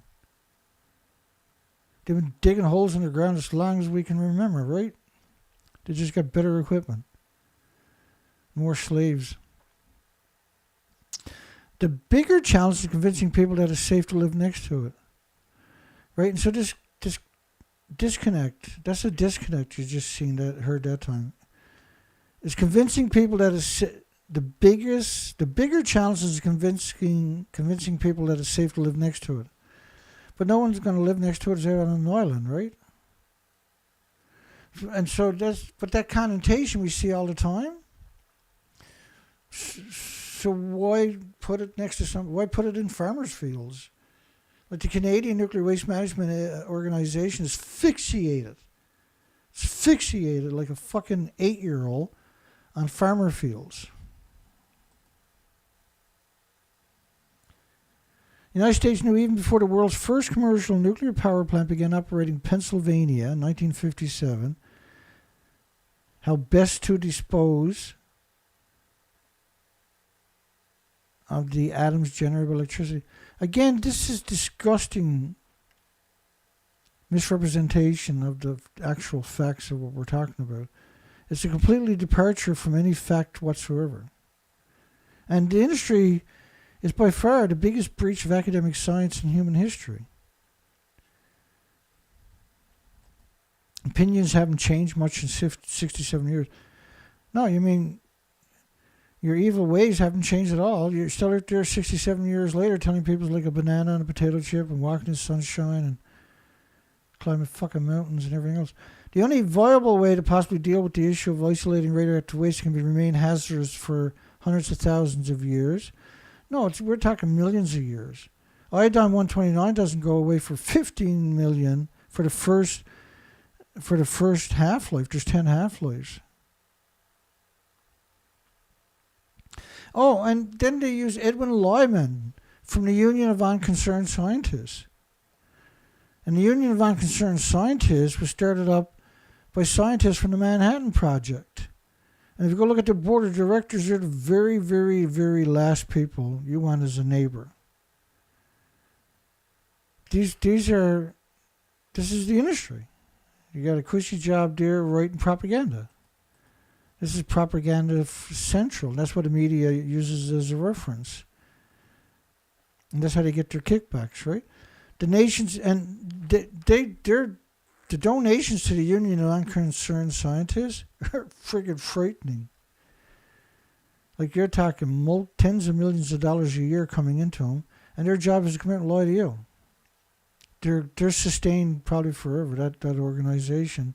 That's just a nuclear lobbying, pro-nuclear lobbying group disguised as some kind of arbiter of facts when they don't have any of these attributes whatsoever. The nation's 85 interim storage sites, nuclear dumps, nuclear power plants. These are not interim storage sites. But to the unsuspecting consumer that reads this stuff, they sound like they're quite organized.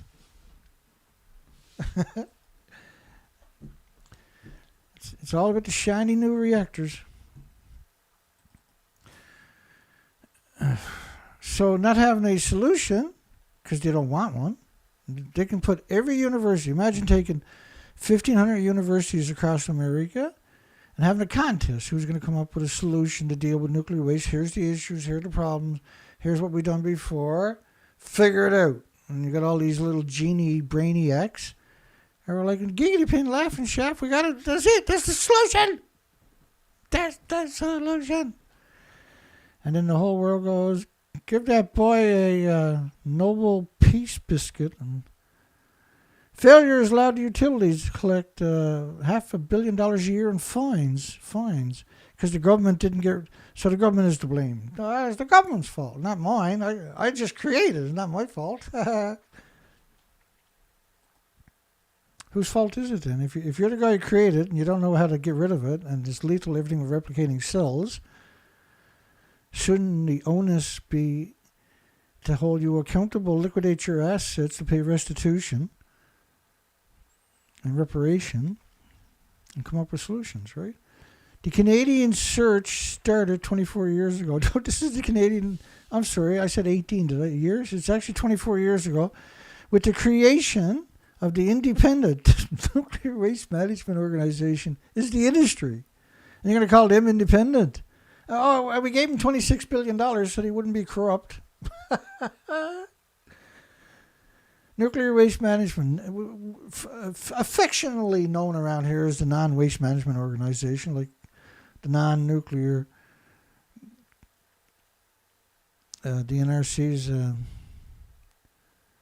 the non-nuclear. It's just a rubber stamp for whatever kooky shit this industry wants to do next. The Canadian search started 24 years ago with the creation of the Independent. I can't say that without laughing. I'm sorry, but I can't. Radioactive refuge generated. This is radioactive nuclear waste. You can't call it refuge. Generated by the defense industry, the degenerates of degenerates, since 1999 has secured 2,150 feet underground at the waste isolation pilot plant, which if you go look up that legacy, that name, it was actually the waste isolation pilot project. And I got no idea. We covered it, though, one time because I dug up that information, right? Where they switched the name from pilot project, when nobody was paying attention, to pilot plant. And then they called it a deep geological repository, which happened to have a meltdown in 2014. We covered it. And then they clipped my video, put me up on TV, and called me a conspiracy theorist when I used their own information in the video. And it's reverse psychology in a whole different level. But the waste isolation pilot project was closed down for years, and the official story was they had a truck fire, and that's why everybody ran out of it. And then 10 days later, when they went to go back to work, because you can't go back to work after a truck fire, apparently, only burnt the front tire, the right-hand driver's side tire, or the passenger side tire. And there's 55 football field-sized caverns we're talking about underground, right? And so you would abandon that because of a truck fire. It's for 10 days with a ventilation system that they just... I don't know if we got that story there tonight or something. They got a ventilation system they just spent $580 million on for WIP because it was contaminated in 2014, right? So 10 days after the truck fire, when the workers went to go back down into the 55 football field-sized caverns to go to work, they couldn't because they found radiation. So they had to run away again. It was shelter in place and all this other stuff. So clearly it melted down the first time, 10 days before that. It wasn't a truck fire, it was a meltdown. You needed 10 days to cook up a story, and that was the story. And then I know at one point I had the headlines because we covered it in 2014. They had spent 2016 or something, it was like $6 million they had given to the nuclear industry because of WHIP to try to deal with it. So there's a lot more going on than the average person could even conceive. There was 100% clearly a nuclear meltdown, and that site was supposed to be just transgenic waste. It was supposed to be like dirty radioactive gloves or radioactive contaminated tools or stuff like that, right? Non-volatile. But they're also like taking, most of the waste is coming from the Manhattan Project legacy from Los Alamos, or is it Los Alamos National Laboratory, or is it? It's one of the national laboratories that the defense still has around 10,000 scientists working at it, if that's what you want to call them, scientists. Gaining consensus for a permanent storage site and building it could take 50 years. No time for Canada. It's going to take 50 years to get consent, and then building it could take 50. Why does it take 50 years to dig a hole in the ground? And how much interest are you going to get on $26 billion over 50 years? Why don't we see that in their narrative, that they actually don't have? They had $26 billion 24 years ago. They got $26 billion today. Where did that money go? The interest every year. Where are they looting that to? If 50 years sound preposterous, consider that Finland began to search for a repository site in 1983. If somebody jumps off the cliff, you're going to jump right behind them because they done it? Or are you going to say, wait a second, that's a cliff? Within a decade, the government considered 4 locations in a process that weighed community opinions. Which is the only time they ever ask the community opinions is when it comes to nuclear waste, because they don't want a solution, see? So if you always try to put it in the community is generally going to say no. And then you say you got to do all this pageantry for a decade where you come in and you graciously throw money all around the community, fire department, hospital, doctors' offices, schools, and everything else. Like clearly this is an industry on its own, what they're doing. Rural Village of just looting the interest from $26 billion. Rural villages, just over 9,000 people, provided the greatest social support. Well, clearly they were the least knowledgeable about nuclear, weren't they? When the town council voted to approve the site in 2000, its members and many residents seemed predisposed to the idea. Construction of the €1 billion facility started in 2000. This is 2024. 24 years later, digging a hole in the ground. And this is typical. And they need more money all the time for it, right? And we're talking billions each time. Estimate over the next century, running, filling, and eventually sealing the site 100 years from now will cost $5.5 billion. It was $100 billion, $1 billion to start it, $5.5 more billion just to take possession of it and put it in a hole in the ground. Canada's got $26 billion. They still haven't got a hole in the ground. They bought 1,500 acres of prime farmland, and they only need 250 acres, which is a square mile. That all the nuclear infrastructure generated with €20 million in taxes each year is half the town's annual revenue. So the town now is a crackhead for the nuclear industry. It needs its fix constantly, or the community falls apart. It's totally dependent upon the nuclear industry. How we can plan our future investments, because the nuclear industry, we're going to put renovated schools, a new library, and a sports facility for €8 million to keep the victims there to get sick and die eventually. Because everything is vented. Everything that's going to be packaged is vented. Because the Finns tend to trust their governments and its institutions. That's the stupidest thing imaginable. Canada's efforts have not gone so smoothly. Well, the nuclear industry runs Canada, period, bar nothing. And the country's hunt for a site began in 2002 when Parliament passed the Nuclear Fuel Waste Act. This was, and the law established the Nuclear Waste Management Organization, also known as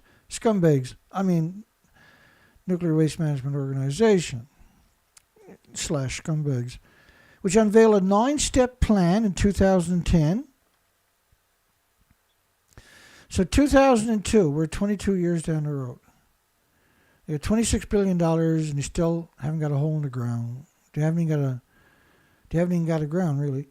Within a decade or so, they're trying to force it into communities, and they got all these referendums and all these votes, and they're throwing money in the community, one side of the community, the other side of the community. They got offices open there 7 days a week. Come on in, we'll tell you all the bananas, potato chips you ever want to hear. Within a decade or so, to agreement to host, it's going to take them a decade to get up with agreement to host a repository. They're not trying to come up with solutions.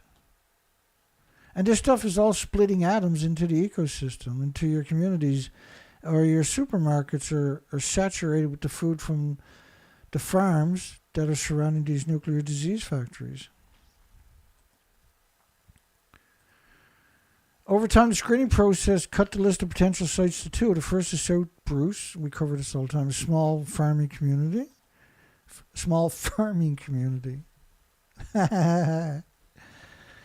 Because that's what they do. Almost all nuclear plants and nuclear waste sites and nuclear dumps are surrounded by farms. Almost every friggin' one of them. Go out and prove me wrong. The First Nations community also got to get a referendum out of them. They're almost guaranteed a no. And it's going to take another 20 years. We'll go find another community. We'll go through this whole process for a decade. And meanwhile, the nuclear waste is splitting atoms into the ecosystem 24 hours a day, 7 days a week. And they also must provide consent. And then the non-waste management organization had to sign agreements with property holders to eventually purchase their lands for the 1,500-acre project. They only need 250 acres for the facility. Only? Because that's a square mile for a facility to put waste underground. Everything's repackaged at the surface and on the way there, transportation. Because you can't seal it, and then because it's sealed with helium, right? And you can't just, now once you expose it to air again, it'll detonate. So it has to be vented. But they alluded to that publicly with the Waste Isolation Pilot Project. Everything shipped there is vented the entire time, see? The agency gained support by spending liberally to help the town with everything. And they mean that too, with new fire trucks, scholarships, to paying municipal salaries. That's not bribery at all, is it? All told, it has given the town more than $9 million since 2013. And Ignis, which is even tiny, received $14 million since 2018. That's crazy. That's $2.5 million a year. That's chump change. We got $26 billion in the bank. The interest on that alone is insane. We can do whatever we want. Like if I had $26 billion in the bank, and then I can do whatever I want with the interest. Can you imagine the carnage I would wreak on this friggin' nuclear industry? I changed the law so every nuclear scientist had to work at Fukushima for at least, at number 3 reactor for at least 3 days straight. And we'll give them tungsten vest. Supporters say they trust the science. That cracks me up every time I hear it. Trust the science. Trust the nose. Trust the science. Said residents can find her in the office 5 days a week and she's happy to answer questions. Caroline Fell, the agency's communication manager in South Bruce. What was that other prick's name? We covered him. He had a weird name. Where he said if a transport truck load of fuel rods tipped over, they can just pick the fuel rods up, put them back in the canisters, seal them, and bring them up to the farms and repackage them and put them down. You can't do that. As soon as they're exposed to air, they catch fire. The zirconium cladding burns at 1800 degrees Fahrenheit temperatures. That ignites the uranium plutonium pellets inside of it. They burn at 9,000 degree Fahrenheit temperatures. You're not getting within a square mile of it. And Michelle Stein isn't so sure about that. She and her husband raised cattle and sheep on a farm they brought in South Bruce 30 years ago. She's very vocal, isn't she? I like her a lot, immensely actually. Feels some of her neighbours and town council have been brought off by the Nuclear Waste Management Organisation investment in the community. And they say they won't come into a non-willing community. Every other facet of the nuclear industry will just bring in the cops, beat the shit out of you, and they'll set up shop. They don't give a fuck about you. But when it comes to nuclear waste, they want to consent. Because that's the best way to delay. That's the best excuse they got for not having this site. Well, they couldn't get the community to consent. We gave them millions of dollars. They gave Ignis $14 million in 6 years. Come on, let us set up shop. Don't do it, though. It's free money. Take it where you can, because when the referendum says, no, we're going to go somewhere else for 14, 15 years and try the same trick again, because if you put it if you come up with a solution, you can't poison all the species in the air we breathe and the water we drink, see? I know that sounds crazy, but that's actually what's going on. Feels some of our neighbours, the town council, brought off by the Nuclear Waste Management Organisation investments. Billboards reading, say no to the Nuclear Waste Management Organisation, stop Canada's nuclear dump. But they have felt crowded out by what's considered aggressive marketing by the industry. Well, you got $26 billion interest, and the interest off that, you can burn on medias and the government's, the media will just come out and do whatever you tell them anyway. Where's all that money going? See, from the interest for 22 years. What's 22 years worth of interest on $26 billion when you're a government organization? $27 billion? You know what I mean, right? They should have over $50 billion in the bank, and that's spending lavishly. So where's the money going? The mayor, Mark Goetz, said and we covered this a few weeks back, and he and the body's 5 elected members publicly support the waste facility.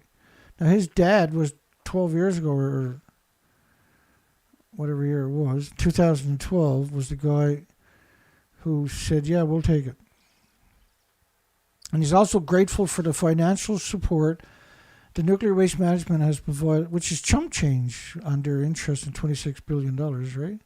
We benefited from cheap nuclear. You don't have nuclear power up in South Bruce or Ignis or anywhere else. Your energy doesn't come from a nuclear plant. If the referendum brings out less than 50% of the voters, the decision falls back on 5 people, the town council, of this little tiny community. You really think they're not 100% corrupt? And the Ojibwe nation must also endorse the idea. So it's never going to happen, see? And Ignis would host a center of expertise. Because they got $26 billion grown interest. They can set up these little offices, pay somebody a decent salary to go there and lie. And they'll give them the lies. They don't want anybody who's educated. They'll give somebody who don't know what the fuck they're talking about. They'll give them the book of answers that they want to use. And that's their Bible. They'll learn it and they'll regurgitate that until the day they died happily. Oh, I'm an expertise. I work at the Center of Expertise. Honey, guess what I got a job doing? I just got to be a shithead to everybody and tell them lies. I got all that money. An office and educational complex meant to teach people about the repository. So it's just a propaganda machine. Buy the propaganda machine. It's the best propaganda machine that they actually have. And it just keeps going. The complete disregard that the Nuclear Waste Management Organization funded. So they sent people down to Finland, the Nuclear Waste Management Organization, Gave them spending money, all the food they can fucking eat, the hotels, lavished them around, flew them over first class. And do you really think for a second they're going to come back and say, I don't like it? And these are not engineers. She returned home a booster. He sent a nurse over. Well, this is great. I like it. Yeah. Can I go again next year somewhere else? The same perks. It's a scumbag industry. All the waste will pass through our city. The trucks carrying it will trud, and everything is vented. These things are splitting atoms, folks. Just because you can't perceive it, or see it, or hear it, or feel it, or taste it, or touch it. 1,000 miles along Trans-Canada Highway, full of farms, of course, that hugs the coast of Lake Huron and the cliffs of Lake Superior, which is the Great Lakes, was building nuclear power plants on the Great Lakes and or surrounding them with farms a worldwide genocide. Yes, that's exactly what it is. This contempt for you is 100%. They have nothing but contempt for you. Was building nuclear power plants on the Great Lakes or surrounded with them with farms, worldwide genocide. So normally we got at least one troll every night. Where's my troll tonight? Hope they're okay. Usually there's a troll there with at least one thumbs down. Hey troll, I hope you're okay. We miss you. We're dying for you. We hope you get better real soon, troll.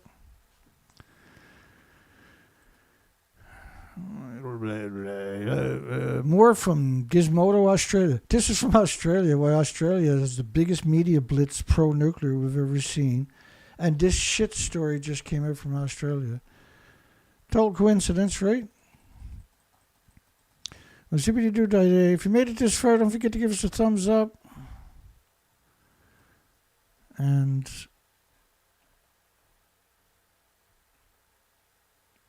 likes and I don't really give a fuck, actually. I don't care anymore. I'm gonna do these shows every night. If you like them, come on back. You're welcome. Have a nice night. We'll see everybody tomorrow night on this crazy fucking show.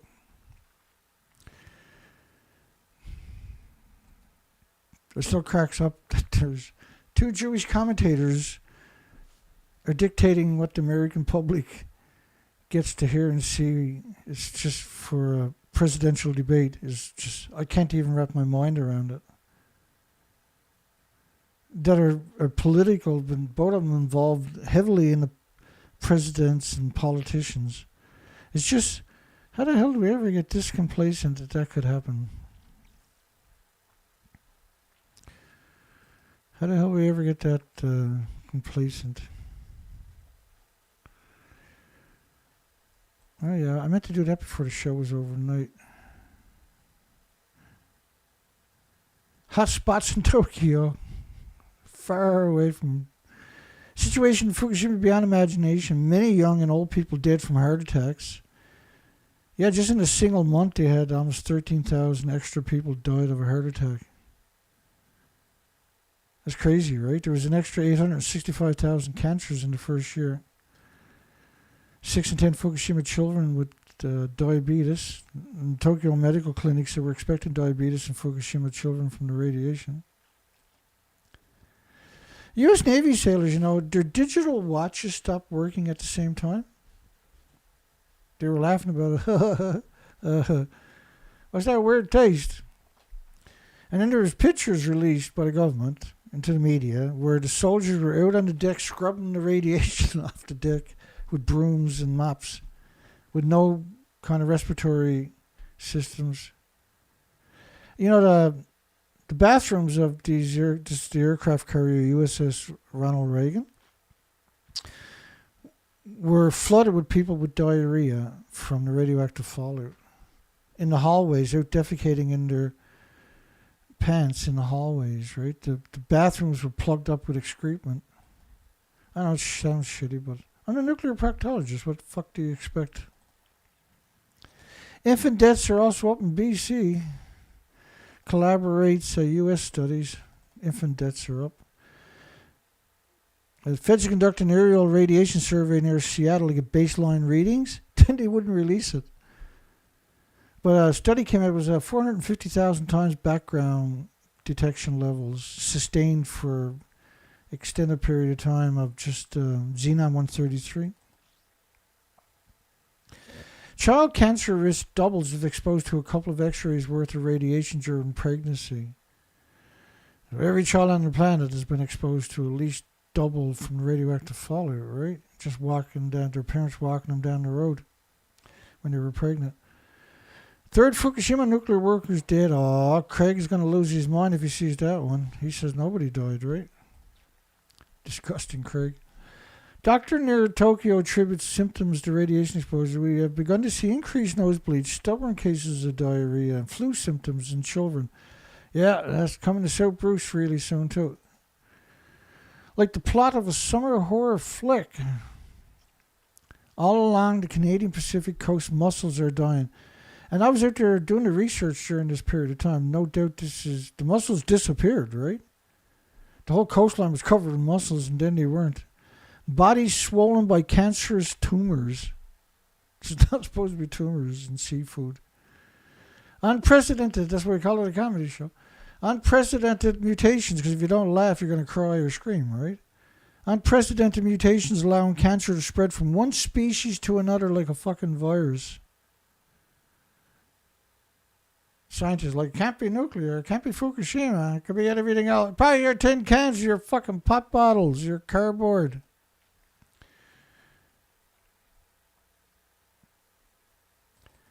I only got a couple of these. Let's get through the rest of them. Even a low dose will cause damage. 40-year-old Fukushima radiation worker died of acute leukemia after working at the disease factory for a single week. Checkup showed no prior health problems. This is one of my favorite headlines. This is really, this is a fun headline.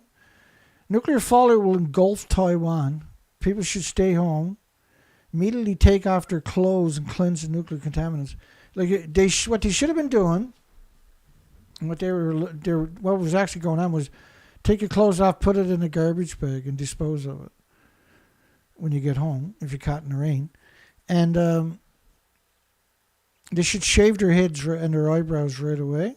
Any hair on their body should be shaved off because radiation can get in your body that way too, and it clings to it, right? And then you need to scrub yourself all day. Everything on your body needs to be scrubbed over 8, 10, 12, 14 times each day for a couple of days.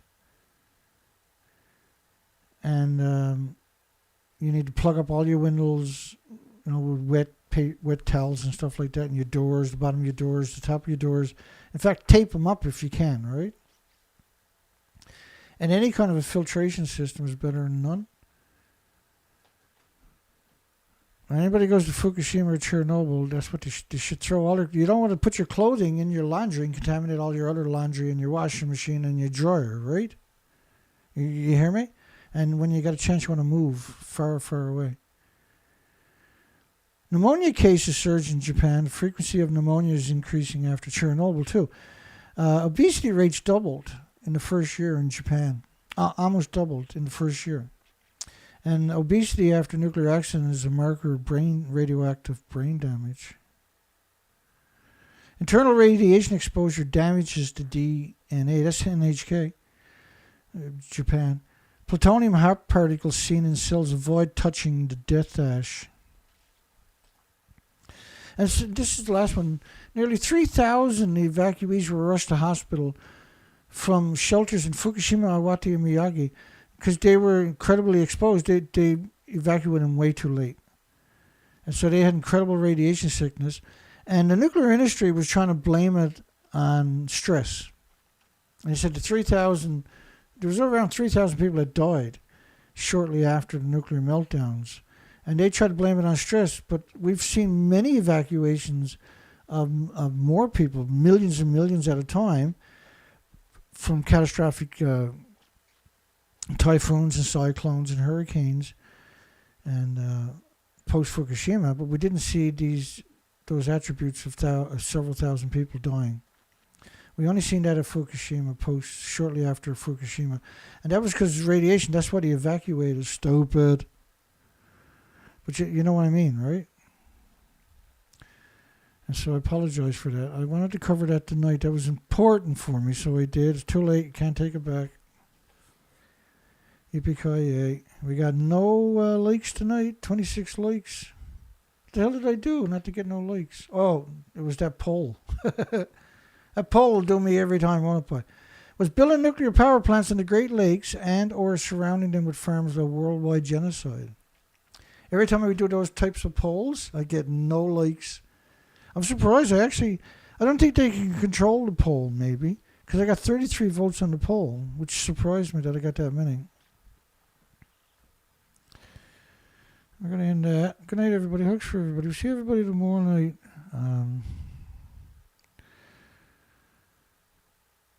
Yeah, and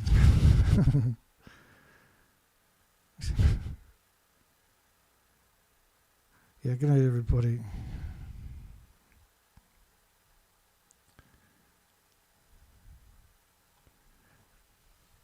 Oh my God. I gotta check the time. I think I fucked up here. We're late up. Oh, we're 15 minutes past our normal. You guys will forgive me for that much, won't you?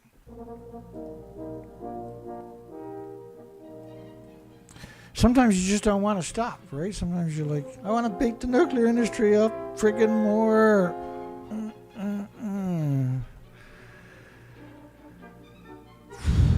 We'll see everybody tomorrow night. Hugs for everybody.